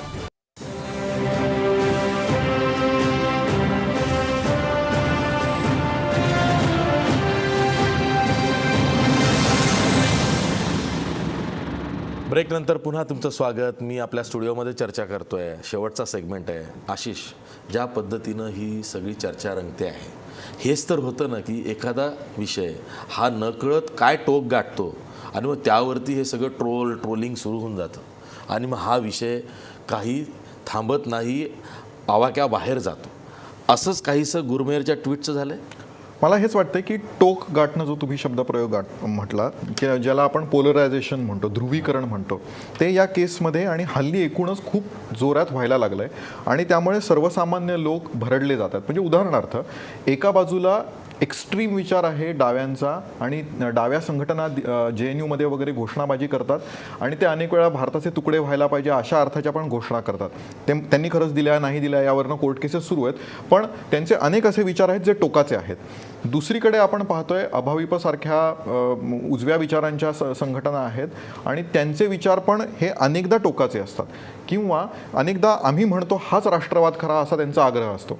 या दोन्ही प्रकारच्या टोकांमध्ये लोकांना एखादी भूमिका घ्यायला भाग पाडलं जातं. म्हणजे उदाहरणार्थ मी साधं स्वतःचं उदाहरण सांगतो की मी जर कोणती भूमिका मांडायचा प्रयत्न केला तर एखादा उजव्या बाजूचा विचार ट्रोल येईल आणि तो मला ढकलून जाईल दुसऱ्या बाजूला की तू तर पाकिस्तानीच आहेस. किंवा जर समजा मी आत्ता समजा भाजप जिंकली आणि त्याबद्दल काही लिहिलं तर हा लगेच येईल आणि तू तर भाजपचा कुत्राच आहेस वगैरे असं काहीतरी लिहिणार. सो या पूर्ण प्रकारामुळे काय होतंय की दोन पोल्स तयार होत आहेत आणि कोणालाही मधून चालायला परवानगीच नाहीये. तुम्ही एकतर हे टोक गाठा नाही तर ते टोक गाठा आणि यामुळे हे असहिष्णुतेचं वातावरण खूप मोठ्या प्रमाणात निर्माण होतं. मला वाटतं दिल्लीमध्ये आजचा जो आपला चर्चेचा विषय आहे तो दिल्लीमध्ये रामजस कॉलेजपासून सुरू झालेला आहे. तिथे पण हेच झालं आहे. JNUमध्ये डाव्या संघटनांचा जोर आहे आणि DUमध्ये अभाविप नेहमी जिंकून येते आणि त्यामुळे हे दोन विद्यापीठांमधलं वैचारिक संघर्ष आहे आणि आता त्याला राष्ट्रीय स्वरूप प्राप्त झालं कारण त्यामध्ये सर्व राजकीय पक्षसुद्धा घुसले आहेत असंच म्हणावं लागेल. मुद्दा एवढाच आहे की या पूर्ण प्रकारामुळे समाजामध्ये मला असं वाटतं की पोलरायझेशन होतंय, ध्रुवीकरण होतंय आणि हे आपल्यासाठी फार घातक आहे. देवेंद्र, मुद्दा असा आहे की ट्विटरवर जर तुम्ही गेलात तर सेक्युलरिझमला काउंटर केलं जातं सुडो सेक्युलरिझम आणि एखाद्याने जर का सेक्युलर गोष्ट त्यात मांडली तर तिला लागलीच काउंटर केली जाते आणि मग त्यात ते ट्रोल येतात, ट्रोलिंग येतं. असं का होतं? का हा विचार पटत नाही आहे? का एवढा बाउन्स बॅक त्यावरती होतोय? आणि हे 2014 पासून जास्त दिसतंय की आता बोलायचं नाही आमचं सरकार आलेलं आहे, नाहीतर आम्ही बघू, अशा प्रकारची एक भावना त्यामध्ये तुम्ही जर का ते बघितलं, नीट हाताळलं तर ते लक्षात येतं आहे. त्यामुळे उजवी विचारसरणी ही अतिरेकी बनते आहे, ती जास्त हावी होण्याचा प्रयत्न करते, ती स्वतःवर दुसऱ्यांवर लादण्याचा प्रयत्न करते, अशी टीका होते. मला वाटतं उजवी विचारसरणी जी आहे त्याला एक ट्विटर येण्यापूर्वी संधीच नव्हती. समजा आपण असं ओव्हरऑल खरंच ऑनेस्टली बघायला गेलो, सगळे न्यूज चॅनल्स जे होते ते इधर काँग्रेस डॉमिनेटेड होते किंवा जे एडिटर्स होते ते लेफ्ट डॉमिनेटेड होते. Social media was a relief, तिकडे यांचं आउटलेट निघालं आणि तिकडनं हे सगळं सुरू झालं. सेक्युलरवादींना म्हणजे काँग्रेस धार्जिने का म्हणतात? एखादी व्यक्ती जर का सेक्युलर विचार मानत असेल तर ती काँग्रेस धार्जिनी कशी? नाही, एक उदाहरण विषय सांगतो. नाही, हा मुद्दा महत्वाचा आहे देवेंद्र. Exactly. एखादा पत्रकार हा सेक्युलर विचारांचा असेल तर तो लागलीच काँग्रेस धार्जिना. आशिष मी असं म्हणतच नाहीये. आशिष. मी प्लेनली धाबा आता एका ट्रोलशी मला बक्षू द्या ना, दुसरं कशाला? म्हणजे उदाहरण म्हणजे 2010 साली CRPF जवानांना दांतेवाडामध्ये मारलं, 76 CRPF जवान ठार झाले. तेव्हा आयसानी JNU मध्ये घोषणा दिली, इंडिया मुर्दाबाद, माओवाद जिंदाबाद. त्यावेळेला बातमी आली का? नाही आली. आज सोशल मीडियामध्ये लोक लाईव्ह फोटो काढतात, ट्विट करतात आणि त्याच्यामुळे या चर्चा होतीये आणि चर्चा होणं चांगलं आहे डेमोक्रेसीसाठी. हे विश्वंभरजीही अग्री करतील आणि सगळ्यांनी अग्री करायला हवं. आता मुळात प्रश्न कुठे आहे? एक, तिला कोणी अँटी नॅशनल बोलवत नाहीये, तिच्या मतांचा विरोध होतोय. दुसरी गोष्ट, तिला ट्रोल करणं, धमकी देणं आणि तिच्या मतांशी ओपोज करणं, ते दोन वेगळे विषय आहेत आणि आपण इकडे मिक्स करतोय. तिला कोणी थ्रेट नाही दिलं पाहिजे आणि ह्याच्यावरती मला वाटतं आपण सगळे सहमत आहोत. दुसरं, राहिली गोष्ट तिच्या व्ह्यूजशी असहमत होणं, हा माझा अधिकार आहे. इंडिया इज अ डेमोक्रेसी, मी असहमत होईन. तिसरं, विश्वंभरजींना सांगेन, नॅशनलिझम आणि पेट्रिओटिझममध्ये पण फरक आहे. कोणीही नॅशनलिझमचा मुद्दा इकडे नाही काढत आहे. भारत के तुकडे होंगे आणि इंडिया पाकिस्तान हे स्टेट्सबद्दल बोलणं सुरू आहे, नेशनबद्दल कोणीच बोलत नाही आहे. म्हणून आपण उगीच मुद्दामून नॅशनल अँटी नॅशनल डिवाइड करून परत पोलरायझेशन करतोय. ठीक आहे, धनंजय बोला. या चर्चेत बराच वेळ दोन ज्येष्ठ चर्चाकारांमध्ये वेळ गेला आणि आम्हाला खूप कमी वेळ मिळाला. मी थोडक्यात काही मुद्दे जे उपस्थित झालेत त्यांना हाताळील. एक इथं उल्लेख झाला की भारत के तुकडे होंगे हजार अशा घोषणा दिल्या गेल्यात. 1 वर्ष झालं यांचं सरकार आहे, अशा प्रकारचा कुठलाही पुरावा अजून हे कोर्टापुढे प्रोड्यूस करू शकलेले नाहीत. जर तसा पुरावा जर तसा पुरावा समोर आला तर आपण त्याचा निषेध करूया. ओके, पण अजून तसा पुरावा समोर आलेला नाहीये आणि हे जाहीर करत सुटलेत की अशी घोषणा दिल्या गेल्या. दुसरी गोष्ट, किरण सगळ्यांनी ऐकली, सगळ्यांनी टीव्हीवरती ऐकली, झालं सगळ्यांनी टीव्हीवरती ऐकली. भारत के तुकडे होंगे आशिषजी तुम्ही नाही ऐकली टीव्हीवरती. ती कोणी दिली गेली हा वाद आहे. पण कोणी दिल्या गेला हा वाद आहे. पण दिली गेली, कोणी दिली गेली आपण बघू, पण दिली गेली ह्याच्यावर प्रश्न करतोय. ऐका ना, पण ती कोणी दिली हे महत्वाचं आहे ना. अहो, पण तुम्ही JNUच्या भरपूरशा कॅम्पस युट्यूब ओपन करून बघा, किती सगळ्या क्लासरूम्स मध्ये पोलिसांना सुद्धा पुरावे सापडले नाही कन्हैया कुमारच्या विरोधात, त्यांनी घोषणा दिल्या देशविरोधी. कन्हैयाचं नाव बोलतोय. नाही, मी कन्हैयाचं नाव घेतलं नाही. मी कन्हैयाचं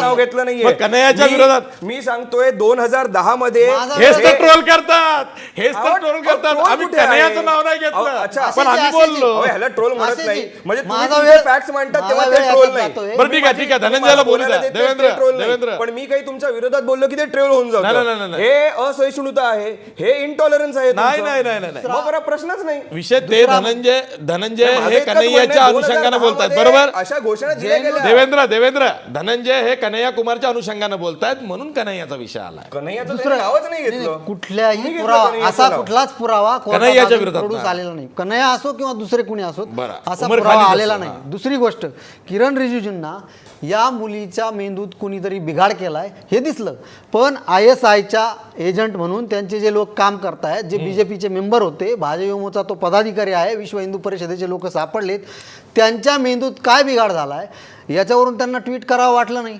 म्हणजे यांना राष्ट्रवाद पाकिस्तानचा खूप राग आहे ना. मग पाकिस्तानचे एजंट म्हणून जे काम करतायत त्यांच्याविषयी तुम्हाला मत व्यक्त करावं वाटलं नाही. केशवजींनी व्यक्त केलं नाही, यांनी व्यक्त केलं नाही. आणि किरण रिजिजू जे गृहराज्यमंत्री आहेत, अंतर्गत सुरक्षा त्यांच्याकडे आहे, त्यांना ह्याच्यावर मत व्यक्त करावं वाटलं नाही. ठीक आहे, केशव उपाध्याय सरकारच्या प्रतिनिधी म्हणून, सत्ताधारी पक्षाच्या प्रतिनिधी म्हणून काय म्हणाल? एक मुद्दा अजून राहिलेला आहे. हा बोला. हे लोक स्क्रीनवर हे कबूल करतात की नाही नाही आम्ही डेमोक्रेटिक आहोत, आम्ही अशा लोकांना समर्थन देत नाही. पण सरकार अशा लोकांच्या विरुद्ध जे दहशत पसरवतात, जे गोमांस बाळगल्याच्या आरोपावरून कुणालाही मारून टाकतात, अशा लोकांवर कारवाई करतं का? आणि जे त्याला पाठिंबा देतो तो आमदार पंतप्रधानांच्या स्टेजवर दिसतो, त्याचा सत्कार होतो. याचा अर्थ जनता काय घेते की बाबा या एलिमेंट्सला सरकारचा पाठिंबा आहे.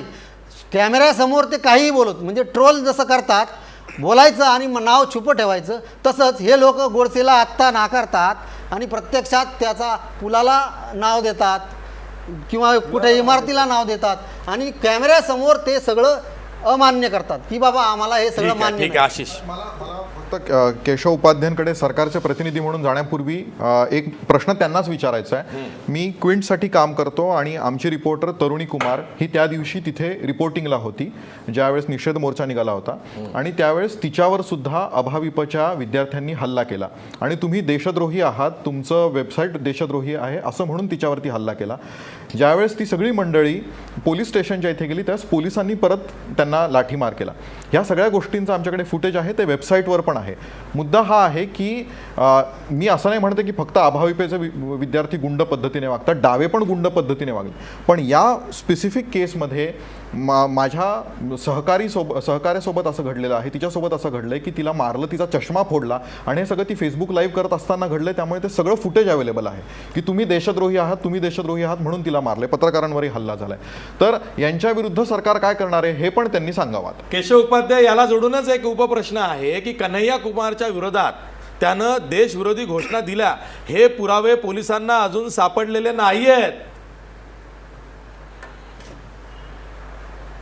झाले सगळे प्रश्न विचारून तर उत्तर देतो. हो बस तुमच्यापासूनच संपवतो. देतो उत्तर. येस, मुळात असं आहे, ज्या आमच्या SFI डाव्या संघटनेच्या मित्रांनी मुद्दा मांडला की काय पाकिस्तानच्या ISIला मदत करणारे कोण भाजपचे कार्यकर्ते सापडले वगैरे. मुळामध्ये जे इथे सापडले ते मध्य प्रदेशमध्ये भारतीय जनता पार्टीचं सरकार होतं आणि सापडल्यानंतर त्यांच्यावर कारवाई केली. त्याच्यामध्ये कुणालाही तडजोड करण्याची, तिथं कुठेही कुणाला पाठीशी घालण्याचा प्रश्न येत नाही. जो कायद्यासमोर असेल तो कायद्यानुसार कारवाई होईल. कायद्यासमोर सर्व समान असतील, ह्याच्याबद्दल दुमत बाळगण्याचं कारण नाही. नाही कारवाईचं म्हणत नाहीयेत केशव, ते कारवाईचं नाही म्हणाले. ते म्हणाले ISIचा एजंट तिथं काय करत होता, कसा सापडला असं तो म्हणत होते. असं आहे की मानवी प्रवृत्ती जिथं आता असतील, आता त्यांच्या मेंदूत, कुणाच्या मेंदूत काय आहे, आता कुणाचा मेंदू कशा पद्धतीने वागतोय, कुणाचा मेंदू कशा पद्धतीने वागतोय, पण ज्यावेळी लक्षात येतं त्यावेळी ती कारवाई काय करतो हे जास्त महत्त्वाचं असतं. पाठीशी घातलं जात नाही, हा पहिला मुद्दा. दुसरा मुद्दा आशिष दीक्षितांचा मुद्दा त्यांनी सांगितला. आशिष दीक्षितजी, या देशामध्ये कायद्याचंच राज्य आहे, कोर्टाचं राज्य, म्हणजे कोर्टातही तुम्ही जाऊ शकता जर पोलिसांनी ऐकलं नाही तर. जे कोणी मग ते भले विद्यार्थी परिषदेचे असतील त्यांच्यावरती कारवाई होईल, त्याच्याबद्दल शंका बाळगण्याचं कारण नाही. आणि मला असं वाटतं तुम्ही ज्या मताशात की या देशात कायद्याचं राज्य आहे, त्यामुळे त्याच्यासमोर जे असेल त्या पद्धतीने सगळं होईल. तिसरं त्याच्यामध्ये आशिष मगापासून एक मुद्दा देवेंद्र विचारतोस की सेक्युलर एखादा असेल तर त्याला तुम्ही प्रश्न का उपस्थित करता. आता माझं म्हणणं आहे की जसा सेक्युलर माणूस जसा त्याला प्रश्न उपस्थित करण्याचा अधिकार आहे, तसं हे असं का हे म्हणण्याचा अधिकार समोरच्याला असला पाहिजे ना. तो अधिकार नाहीये हे तुम्ही का म्हणता की तुम्ही असं बोलायचंच नाही. केशव उपाध्याय, मी काय म्हणालो होतो की एखादा सेक्युलर माणूस असेल, एखादी व्यक्ती सेक्युलर असेल तर तिला काँग्रेस धार्जिना असं का म्हटलं जातं, का समजलं जातं. पण हे सेक्युलर पण कोण डिसाईड करतं? तुम्ही डिसाईड करणार का? सेक्युलर पण सर्व धर्मनिरपेक्ष, सर्व समभाव हे मी मानतो, म्हणजे मी सेक्युलर. सेक्युलरिझमचं डेफिनेशन आहे सेपरेशन मी देशातली विविधता, देशाच्या विविधतेमध्ये एकता आहे, तो सर्व धर्म समान आहे, सर्व जाती धर्माच्या निरपेक्ष मी सर्वांना समान झाली मला सांगा. म्हणजे मी सेक्युलर असं मी मानतो. इथं काँग्रेस कुठं आलं? मी कुठे? तुम्हीच म्हणतायत काँग्रेस. मी म्हणतोय काँग्रेसचं एक तुम्ही काय म्हणाले, सगळे पत्रकार आणि चॅनल्स हे काँग्रेसवाले होते, काँग्रेसचा पगडा होता, तुम्ही म्हणाला तो काँग्रेसचा पगडा फॅक्ट आहे. तुम्ही त्यांना सेक्युलर मग म्हणताय, त्याला मी त्यांना अरे secular असं कधीच कसं तुम्ही बोललो. सरसकट सगळ्यांना धरताय? अहो, आशिष, पण तुम्हाला कोणी अधिकार मी जर दिला का कोणाला secular secular असेल तर मी म्हणण्याचा? काँग्रेसवाला आशिष, झालो. मला बोलू अरे, मी द्या. त्यांचा विरोध करतो मग मी कम्युनल झालो. मग तुम्हाला कोण म्हणतंय? आशिष, तुम्ही तुम्ही म्हणा ना, मी म्हणताय पण- की मी I am पण right secular, ते wing पण activist. secular. Ashish, I am right wing किती activist. troll करणार ते देवेंद्रला? म्हणताय. मी म्हणतो आशिष, मी किती secular troll troll करणार? आहे. मी राईट विंग म्हणजे मी सेक्युलर नाही का? आशिष, अरे मग तुम्ही काय म्हणता? मी उजव्या विचारसरणीचा म्हणजे कट्टर विचारसरणीचा आशिष, असं पाईक कोणी आहे. नाही म्हटलंय. असं माझं बिलकुल मत नाहीये. उजव्या विचारसरणीचा म्हणजे कट्टर विचारसरणीचा असं माझं बिलकुल मत नाही. आशिष, यांचं मत आहे. बरं, परत ठीक आहे, त्यांचं मत ठीक माझ्यावरती आहे, लादतायत केशव, आणि मला बोला. ट्रोल करतायत आता. आशिष, ठीक आहे. आशिष, किती ट्रोल करता तुम्ही त्याला Exactly. देवेंद्रला? अरे आपण काय ट्रोलिंग खेळत नाही आहोत. ते विचाराची लढाई विचारांनी लढतो आहोत. हा बोला. एक्झॅक्टली. नाही, मुळात असं आहे की त्यामुळे विचार, जे तुमचं शेवटचं वाक्य आहे, विचारांची लढाई ही विचारांनी झाली पाहिजे, हे जर आम्हाला मान्य आहे तर मुळात आशिष पहिल्यांदा दुसरा काही विचार असू शकतो हे मान्य करायची तयारी ठेवा. आणि डावे आणि ही जे काही तथाकथित बुद्धिवादी मंडळी स्वतःला म्हणून घेतात, हे आमचा विचार आहे हे मानायलाच तयार नाहीयेत. आणि त्यामुळे ही चर्चा, बरं हा देश मोठा आहे, सोशल मीडिया कुणी कंट्रोल करू शकत नाही, अनेक गोष्टी त्याचे अनेक अँगल आतापर्यंत दडपून ठेवले जायचे ते आता समोर येत आहेत आणि त्यातनं अशा प्रकारे चर्चा होते. त्यामुळे त्याला लगेच तुम्ही ट्रोलिंगचं नाव देणार हे बरोबर नाही ना. तुम्ही आमच्यावर अन्याय करताय. खरे ट्रोल आता असं बघताय, आशिष जाधवच त्या देवेंद्र ट्रोलिंग करतायत, हे सगळं बघतोय आम्ही सगळे. असं काही असं कसं नाही. आशिष? जर का हे विचारांची वेळ नसतं विचारांनी तर करू द्या ना. गुरमेहर कौर दिल्लीतून कुठे दुसरीकडे गेली नसती, जालंधरला गेली नसती. तिच्या पाठीमागे सगळे लागले, ट्विटरवरून इकडून तिकडून पर्सनली तिला धमक्या देत आशिष, बसले. आशिष, ज्यावेळी तुम्ही सोशल मीडियावरती येता, काही मतं व्यक्त करता आणि ही मतं, सोशल मीडियाचं नावच सोशल आहे आशिष, तिथे नाही आता हे माझं मत आहे, माझ्याबद्दल कोणी काही बोलता कामा नये, बंद दरवाजा, असं सोशल मीडियावर होऊ शकतं का? नाही, सर्वांना समान अधिकार आहे. सोशल मीडियावरती आक्षेप तुम्ही मांडता, बलात्कारांच्या तुमचं मत धमक्यांना आहे, असतं. विरोधाला नाही. हो, बरोबर आहे. आक्षेप सगळ्यांनाच आहे बलात्काराच्या धमक्यांना. त्याची- कोणी त्याची समर्थन विरोध करत आहे. नाही. ना त्याची ऐसा करताय, complaint ना ABP का करताय, केली नाही? ना कोणी करताय. Exactly. त्याचा निषेध आहे. ठीक आहे, ठीक एबीपीने नोंदवली तिच्याबद्दल, तिची तक्रार एबीपी नोंदवली आहे. ठीक आहे. Last comment. देवेंद्र, मला फक्त एवढंच विचारायचं आहे. केशव उपाध्याय आता म्हणाले की आमचं म्हणणं आहे की वेगळ्या विचारांना तुम्ही परवानगी द्या, सहिष्णुता असायला हवी, आणि खूपच चांगली गोष्ट आहे जी केशव उपाध्याय मांडतात. माझं म्हणणं एवढंच आहे की अशा पद्धतीने विचार ज्या क्षणाला मी सोशल मीडियावरती व्यक्त करतो त्यावेळेस जी माझ्यावरती अक्षरशः तुटून पडतात, अक्षरशः एखादं टोळकं यावं आणि ते तुटून पडतात. म्हणजे मी अक्षरशः आशिष असा अनुभवलं आहे अनेक वेळा की मी एखादी गोष्ट ट्विट केली आणि मी सकाळी जस्ट उठून पाहतो, रात्रभर फोन तो व्हायब्रेट मोडवर असतो, सकाळी उठून पाहतो त्यावेळेस अक्षरशः 300, 400, 500 लोकांचे शिवीगाळ असतो अगदी. आणि मुद्दा हा आहे की हे करणारी जी मंडळी आहेत त्यांना अप्रत्यक्षपणे प्रोत्साहन हे पंतप्रधान मोदी देतात असं मला वाटतं. कारण की त्यातल्या अनेक जणांना पंतप्रधान मोदी फॉलो करतात. साधी गोष्ट आहे, नरेंद्र मोदींचं पर्सनल अकाउंट पाहायचं, ते कोणाकोणाला फॉलो करतात त्या सगळ्या जणांचे अकाउंट्स पाहायचे आणि त्या मंडळींनी काय काय लिहिलंय ते सगळं पाहायचं. हे अगदी सोपं आहे. आपण कोणी आत्ता आपल्या मोबाईल फोनवर सुद्धा करू शकतं. त्याच्यावरती मध्यंतरी रघु कर्नाडने खूप चांगली स्टोरी पण केली होती की मोदींच्या टाइमलाईनवर नेमकं दिसतं तरी काय, मोदी एवढ्या भयंकर लोकांना फॉलो करतात. तर माझं म्हणणं हे आहे की मोदी ज्या लोकांना फॉलो करतात ती माणसं अजिबात सहिष्णू नाही आहेत, ती शिवीगाळ करणारी माणसं आहेत. आणि अशा लोकांना फॉलो जर मोदी करणार असतील तर मग केशव उपाध्यायांच्या म्हणण्याला अर्थ काय उरतो? ठीक आहे. कोणी लिहिणार आहे का पुस्तक I am not troll? Keshav, असं आहे की मुळामध्ये कुणी कुणाला फॉलो करतं म्हणजे आशिष दीक्षित सोशल मीडियातले प्रचंड मोठे एक्सपर्ट आहेत, किंबहुना गेले अनेक वर्ष अतिशय ऍक्टिव्हली आहेत. आणि केवळ या एका निकषाखाली जर ते भारतीय जनता पार्टीवरती टीका करत असतील तर मी काय त्याला उत्तर देऊ शकत नाही, पण ही कारण खूप त्याला मोठी गोष्ट आहे. पण ही ही फॅक्ट आहे ना, ही अत्यंत फॅक्ट मोठी आहे. गोष्ट आहे. भूमिका मांडायची. पंतप्रधानांचं ट्विटर अकाउंट चेक केलं पाहिजे, त्यात हे दिसतंय असं तो म्हणतोय. एक माझं पूर्ण होऊ द्या ना. मुळात असं आहे की या देशामध्ये ज्या पद्धतीने ट्विटिंग होत असतं, ज्या पद्धतीने ट्विट येत असतात, ज्या पद्धतीने फेसबुकवर पोस्ट येत असतात, ज्या पद्धतीने अनेक गोष्टी व्हॉट्सअपवर व्हायरल होत असतात, मुळामध्ये हा ग्रह काढून टाका की हे सगळेच्या सगळे जणू काय भारतीय जनता पार्टीचे कार्यकर्ते आहेत आणि सगळेच्या सगळे या पद्धतीचं करतात. या देशामध्ये आपल्या पद्धतीने स्वतंत्र पद्धतीने विचार करणारे काही लोक आहेत, ती त्यांना वाटती ती भूमिका मांडती. त्यांना पुन्हा एकदा हाच प्रश्न आहे की त्यांना तुम्ही एका चौकटीत बंद करता आणि त्यांना तुम्ही ढकलून देता की हे असेच आहेत म्हणून. हा जो आहे म्हणजे आपणच असहिष्णुता दाखवत त्यांचे दरवाजे बंद करतो आहोत. हीच तर अडचण आहे ना सगळी आशिष. नाही, मला- नाही ऍक्च्युली हे ट्रोलिंग किंवा ट्रोल याचा अर्थ काय आता मला एकदम सोपा अर्थ कळला. सोपा अर्थ केशव ऐका, हे ट्रोल जे आहे ना हे सोपं काय, एखाद्याचं काही मांडलं रे मांडलं जे की तो तुम्ही तितकंच करताय, त्याचं तोंड असे जे दाबण्यासाठी तुम्ही हे troll ट्रोल उभे करताय, केलेले आहे. पाहताय. म्हणजे त्याला ट्रोल करून त्याला बिलकुल त्याचा पिच्छा पुरवायचा, हाच त्याला मुळात बिलकुल गैरसमज त्रास आहे. द्यायचा की त्याला पुढं नको हा रे बाबा ही गैरसमज आहे. संगत आशिष म्हणून दीक्षित, सोडून द्यायचं. आशिष जाधव बोला. आशिष जाधव सोशल मीडियामध्ये इतकी लोक इतक्या पद्धतीने व्यक्त होत असतात, त्याच्यामुळे हे काही जणू ठरवून केलं जातं असं म्हणणं म्हणजे आपण सोशल म्हणजे मग फारच अहो फार पुस्तक शब्दबळ आलेलं योग्य आहे, होणार नाही सर्वात या जास्त ठिकाणी खपाचं पण पुस्तक social होत आहे आय एम media ट्रोल. अहो, ते स्वाती पुस्तक चतुर्वेदीचं एकांगी पुस्तक आहे. किती गाजलंय. ते एकांगी कसं पुस्तक आहे त्याचं पण नाही, त्याची दुसरी बाजू पण नाही, सांगतो की याच्यामध्ये- किती एकांगी याच्यामध्ये- पद्धतीचं पुस्तक आहे ते याच्यामध्ये त्याची चर्चा करू. नाही, आपण ट्रोलच्या विषयावरती बोलतोय तर हे वास्तव आहे की अनेक राजकीय पक्ष आणि याच्यात फक्त भाजपने जवळपास सगळे राजकीय पक्ष हे ट्रोल्स पाळतात. म्हणजे मला एका राजकीय नेत्याकडे काम करणाऱ्या त्या नेत्याच्या सोशल मीडिया ऑफिसमध्ये काम करणाऱ्या व्यक्तीने सांगितलं, आणि ही भाजपसाठीच्या नेत्याची नाही आहे, ही दुसऱ्या एका पार्टीच्या नेत्याची, आणि त्या व्यक्तीने सांगितलं की आम्ही आमचे व्हॉट्सॲप ग्रुप्स तयार केलेले आहेत आणि त्या व्हॉट्सॲप ग्रुपमधली माणसं ही पूर्ण महाराष्ट्रभर पसरलेली आहेत. जर आमच्या सन्माननीय नेत्याविरुद्ध कोणी एक शब्द जरी काढला ट्विटरवरती तर आम्ही एक 3-4 मेसेजेस तयार करतो आणि ते व्हॉट्सॲपवरून त्यांना पाठवतो, मग ते आपापल्या ट्विटर अकाउंटवरून त्या व्यक्तीवरती तुटून पडतात. म्हणजे ही किती शिस्तबद्ध पद्धतीने म्हणजे त्यांची रचना असते अक्षरशः या फौजेची, आणि मग ते त्या व्यक्तीवरती तुटून पडतात. आणि हे सगळेच राजकीय पक्ष कमी अधिक प्रमाणात करतात. यापैकी अनेक जणांना पैसे देऊन किंवा अनेक कंपन्या हायर सुद्धा केल्या जातात. त्यामुळे जर आपण पाहिलं की ही मंडळी बऱ्याचदा एखादी गोष्ट ट्रेंड करून आणण्यासाठी किंवा एखाद्या व्यक्तीवर हल्ला करण्यासाठी जी माणसं वापरली जातात ती कुठून ट्विट करतायत हे जर आपण पाहिलं, त्यातल्या एक्सपर्ट्सना विचारलं तर कधी कधी जोहान्सबर्गमधून येत असतात, कधी कधी झिम्बाब्वेमधनं येत असतात.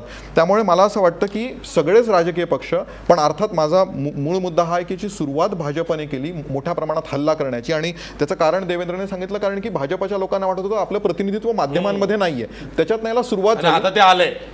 सुरुवात झाली.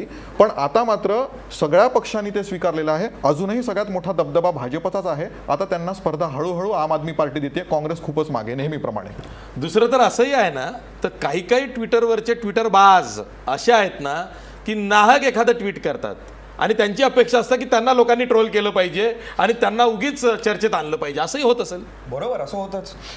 आणि असे अनेक लोक ट्विटर सेलिब्रिटीजही होतात. एकदा ट्रोल झाले, आता गुरमेहरला म्हणायला नको, पण आता गुरमेहर नाव सगळ्यांच्या तोंडात आलेलं आहे गुरमेहरसाठी ना. नाही म्हणालो. पण मला नाही, नाही, पण मला मी- असं नाही म्हणायला पाहिजे की त्याने मुद्दामून नाही, केलं असं नाही मी म्हणायला पण असं पाहिजे. नाही म्हणत आहे, पण त्याचा एक बाय प्रोडक्ट म्हणून म्हणतोय.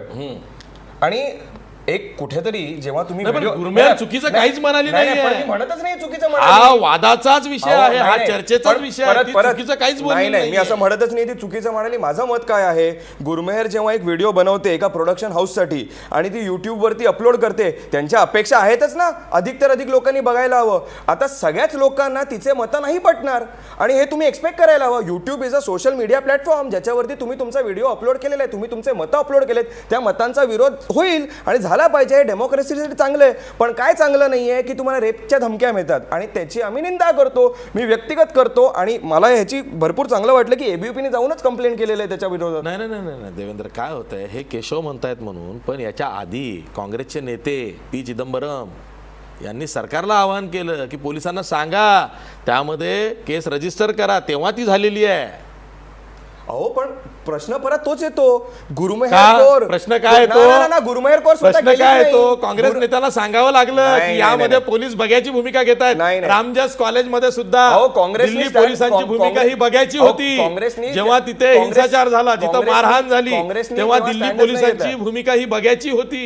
हे बरोबर, दिसलं. जसं बरोबर. आता आशिषने ते उदाहरण सांगितलं त्याच्या सहकार्यात. नाही नाही, पण एक सांगू का, जसं केशवजी पण मध्ये बोलून गेले की ज्यांनी मारलं आणि ज्याचा फोटो हिंदू मध्ये आला तो SFIचा ऍक्टिव्हिस्ट होता, प्रशांत मुखर्जी त्याचं नाव. हो, त्यानं प्रतिकारात मारलं असेल, असं होऊ शकतं. अरे, तुम्ही असं अजून काय? करतात, तुम्हाला माहित नसताना तुम्ही ठरवतात आणि तुम्ही एबीव्हीपी वाल्यांना गुण म्हणतात आणि मी तुला ऍक्टिव्हिस्ट यांचं म्हणतात. उदाहरण आहे. अरे त्यांच्याकडे पुरावे आहेत. मी ठरवतच नाहीये. किमींच्या मी पत्रकाराला ठरवतच मारहाण नाहीये. झाली अहो, तिथे. मी ठरवतच नाहीये. माझ्या सहकार्याला मारहाण झाली आणि ज्यावेळेस इनफॅक्ट येत होतो त्यावेळेला मी तिच्याशीच बोलत होतो आणि तिने स्पष्टपणे सांगितलं की मला मारणारी जी व्यक्ती होती किंवा तिथे मारायला सुरुवात करणारी जी माणसं होती आणि ती तिथे प्रत्यक्षदर्शी होती, ती कव्हरेजसाठी यासाठी तिथे गेली होती.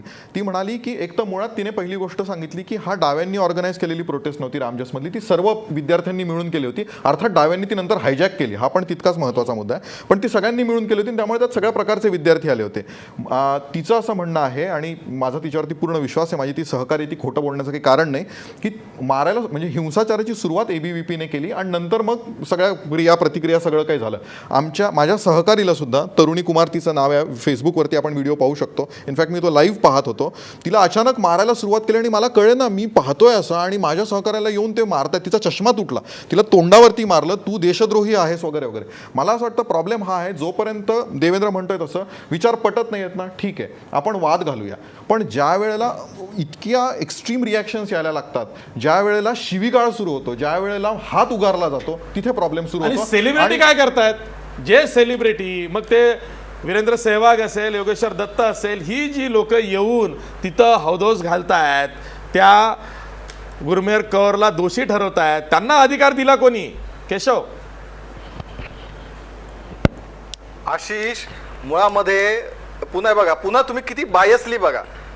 म्हणजे आता तिनं बोलले तर तिला तो अधिकार आहे, पण तिला अधिकार म्हणजे ती स्वतःची व्यथा मांडते, ती दुसऱ्यांवर आरोप नाही करत आहे, ती स्वतःविषयी बोलते. बरोबर आहे, बरोबर आहे, बरोबर आहे.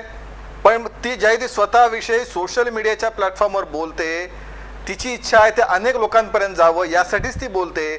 मग त्याच्याबद्दल यांना अभिव्यक्ती स्वातंत्र्य आहे, ते आहेत, बरोबर आहे की चूक आहे, आम्ही याचा मुद्दा काढत नाहीये.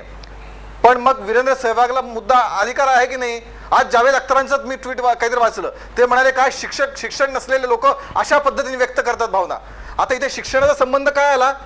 म्हणजे शिक्षण म्हणजे जे शिकलेत त्यांनाच फक्त अभिव्यक्ती स्वातंत्र्य आहे, बाकीच्या स्वातंत्र्य नाही का? मला सांग. म्हणजे माझं त्यातलं आशिष जाधव एवढंच त्यातलं म्हणणं आहे की जर तुम्ही अशा पद्धतीने मत व्यक्त करता आहात तर दुसरी मतं येणार, ती ये सोशल मीडियाच्या जगामध्ये माझ्या म्हणजे मी फक्त मतं मांडणार, समोरच्यांनी मतं मांडायचीच नाहीत, असं एकांगीपणा हा ठेवणं हा असहिष्णुतापणा आहे. आणि दुसऱ्यांनी कुणी मत मांडलं तर ते लगेच ट्रोल झालं, ते लगेच असहिष्णू झालं, ही भूमिका मांडणंच चुकीचं आहे. आणि खऱ्या असहिष्णू हीच लोक आहेत जे आता कांगावा करतायत, आमची मतं आम्हाला मांडू दिली जात नाहीत, हीच खरी लोक आहेत, कारण यांना समोरची मतच मान्य नाही आहेत. त्यामुळे तुम्ही मतं मांडताच कशी? लोकांची सुरुवात आहे, त्यामुळे प्रश्न आहे. ठीक आहे, ठीक आहे. शेवटी मी विशंभर चौधरी यांच्याकडे जातो. विशंभर चौधरी, प्रश्न तोच आहे, उत्तर द्या ना.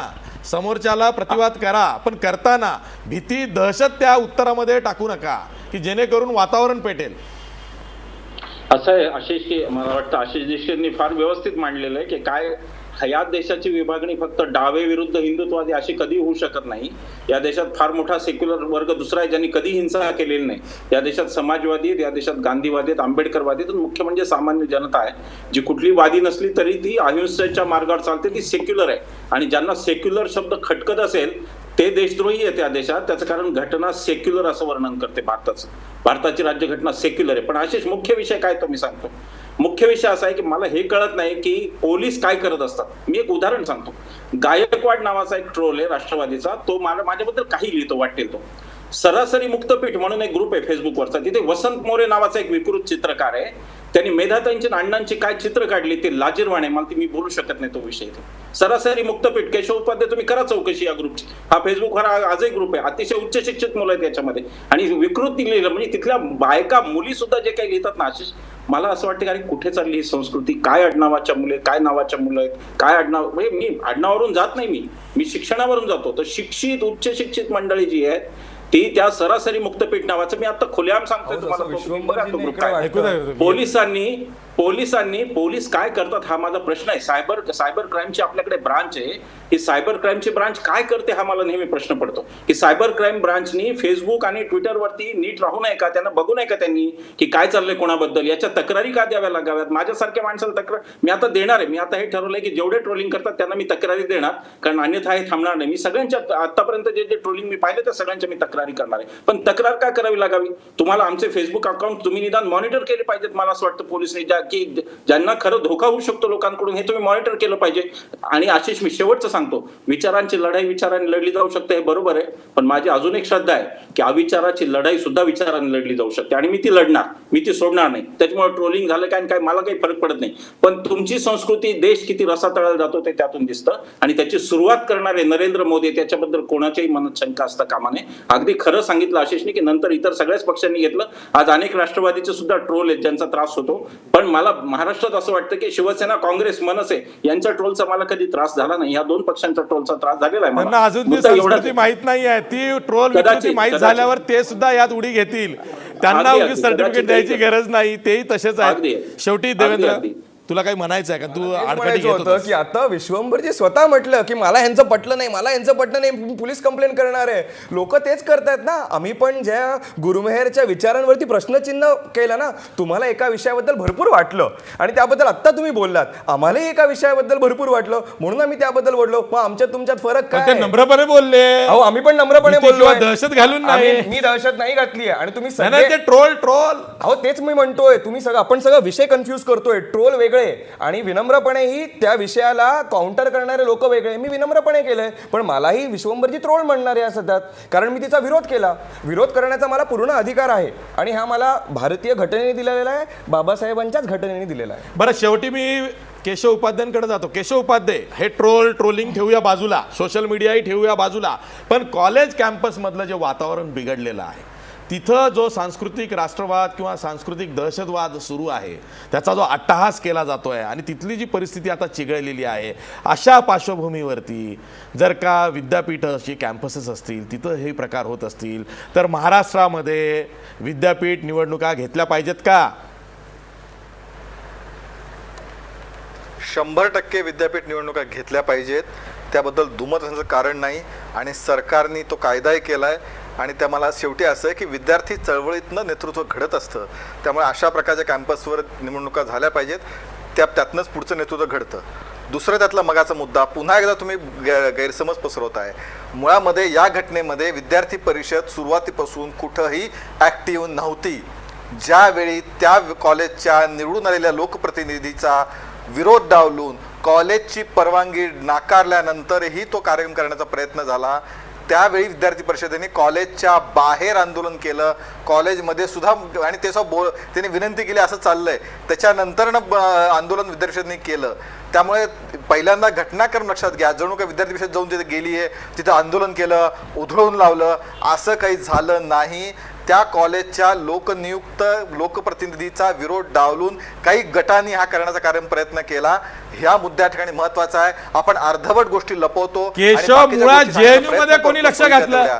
जेएनयूच्या कॅम्पस मध्ये एबीव्हीपी कशी गेली? जेएनयूच्या कॅम्पस मध्ये मग कन्हैयाकुमारचं प्रकरण कसं पुढे आलं? का जाऊ नये? उमर खालीचं प्रकरण कसं पुढे आलं? का जाऊ नये? जेएनयू मध्ये विद्यार्थ्यांची ताकद नाहीये? किती ताकद आहे? किती ताकद आहे सांगा? किती ताकद आहे? किती होती? किती होती? अरे सोशल मीडियात एक माणूस सुद्धा पुरतो. सोशल मीडियात एक माणूस सुद्धा पुरतो. आता पुरुष हे असं झालंय की आमच्या टेरिटरीमध्ये तुम्ही बोलायचं नाही, तुमच्या टेरिटरीमध्ये आम्ही बोलणार नाही. येत चाललंय सगळं. असं नाही चालणार विषयच ना. नाहीये, टेरिटरीचा विषयच नाही. मी तुम्हाला तेच सांगतोय. तुम्ही काय म्हणता? मुळात एबीव्हीपीचा काही दोषच सोशल मीडियामुळे हिंसाचार झाला रामदास कॉलेजमध्ये. कुठे? रामदास कॉलेजमध्ये. अहो प्रश्नच नाही. आंदोलन केल्यानंतर ते आले जेएनयूचे मुलं तिथे. असं काय करताय? त्यातनं ती मारामारी झाली. एबीव्हीपी तिथं आक्रमक झाली नाही, तिथं मारहाण केली नाही दुसऱ्यांना. आली पाहिजे ना. अहो आता ज्यावेळी जेएनयूचे गुंड मारहाण करायला आले असतील आणि त्यातनं असेल, ज्यातनं समजा असं कोणी घडलं उद्या, तर त्याला शिक्षक विद्यार्थी कोणी असेल त्याच्यामध्ये, ठीक आहे. सोशल मीडियावर सुद्धा जो ट्रोल ऑफेन्सिव्ह असेल, जो ट्रोल कायदा हातात घेतो असं वाटत असेल, तिथं सुद्धा सायबर लॉ लागला पाहिजे. सायबर क्राईमच्या अंतर्गत त्या गोष्टी आल्या पाहिजे. यावरती आपण एक वेगळी चर्चा करणार आहोत, लवकरच करणार आहोत. त्यामध्ये हे बाकीचे जे मुद्दे आहेत ना, टेक्निकल असतील, लिगल असतील, हे सुद्धा आपण डिस्कस करणार आहोत. आज आपण इथंच थांबतो आहोत, पण पुन्हा आशिषला काही बोलायचं आहे. मला वाटतं एवढंच सांगायचं सांगायचं आहे की जर तुम्हाला कोणी ट्रोल करत असेल तर त्याच्यावरती एक रामबाण उपाय आहे आणि तो म्हणजे मुंबई पोलिसांना टॅग करायचं. ते घाबरून पळून जातात. मला वाटलं ब्लॉक करायचं. नाही कसं आहे, ब्लॉक करणं हा सगळ्यात सोपा मार्ग आहे, पण ब्लॉक करण्यापेक्षाही जर आपण मुंबई पोलिसांना टॅग केला आणि म्हटलं मुंबई पोलीस यांच्यावरती कारवाई करा, तो माणूस घाबरून पळून जातो. त्यामुळे हा सगळ्यात चांगला मार्ग आहे. कोणत्याही पक्षाचा ट्रोल का असे ना, जर तुमचा कोणी अपमान करत असेल, तुम्हाला धमकी देत असेल तर पोलीस तक्रार करा, पण जर कोणी अपमान वगैरे करत असेल तर त्याला सरळ मुंबई पोलिसांना टॅग करा. ठीक आहे, मी ही चर्चा इथंच थांबवतोय. जाता जाता आपला प्रश्न बघा. गुरमेहर कौरच्या ट्विटवरून सोशल मीडियामध्ये राष्ट्रवादाची चर्चा पेटली आहे का? खरं तर देशातच पेटली आहे. 75% लोक म्हणतायत होय, गुरमेहर कौरच्या ट्विटरवरून किंवा ट्विटवरून सोशल मीडियामध्ये राष्ट्रवादाची चर्चा पेटली आहे. आज आपण इथंच थांबूया. पहा फक्त महाराष्ट्रवर.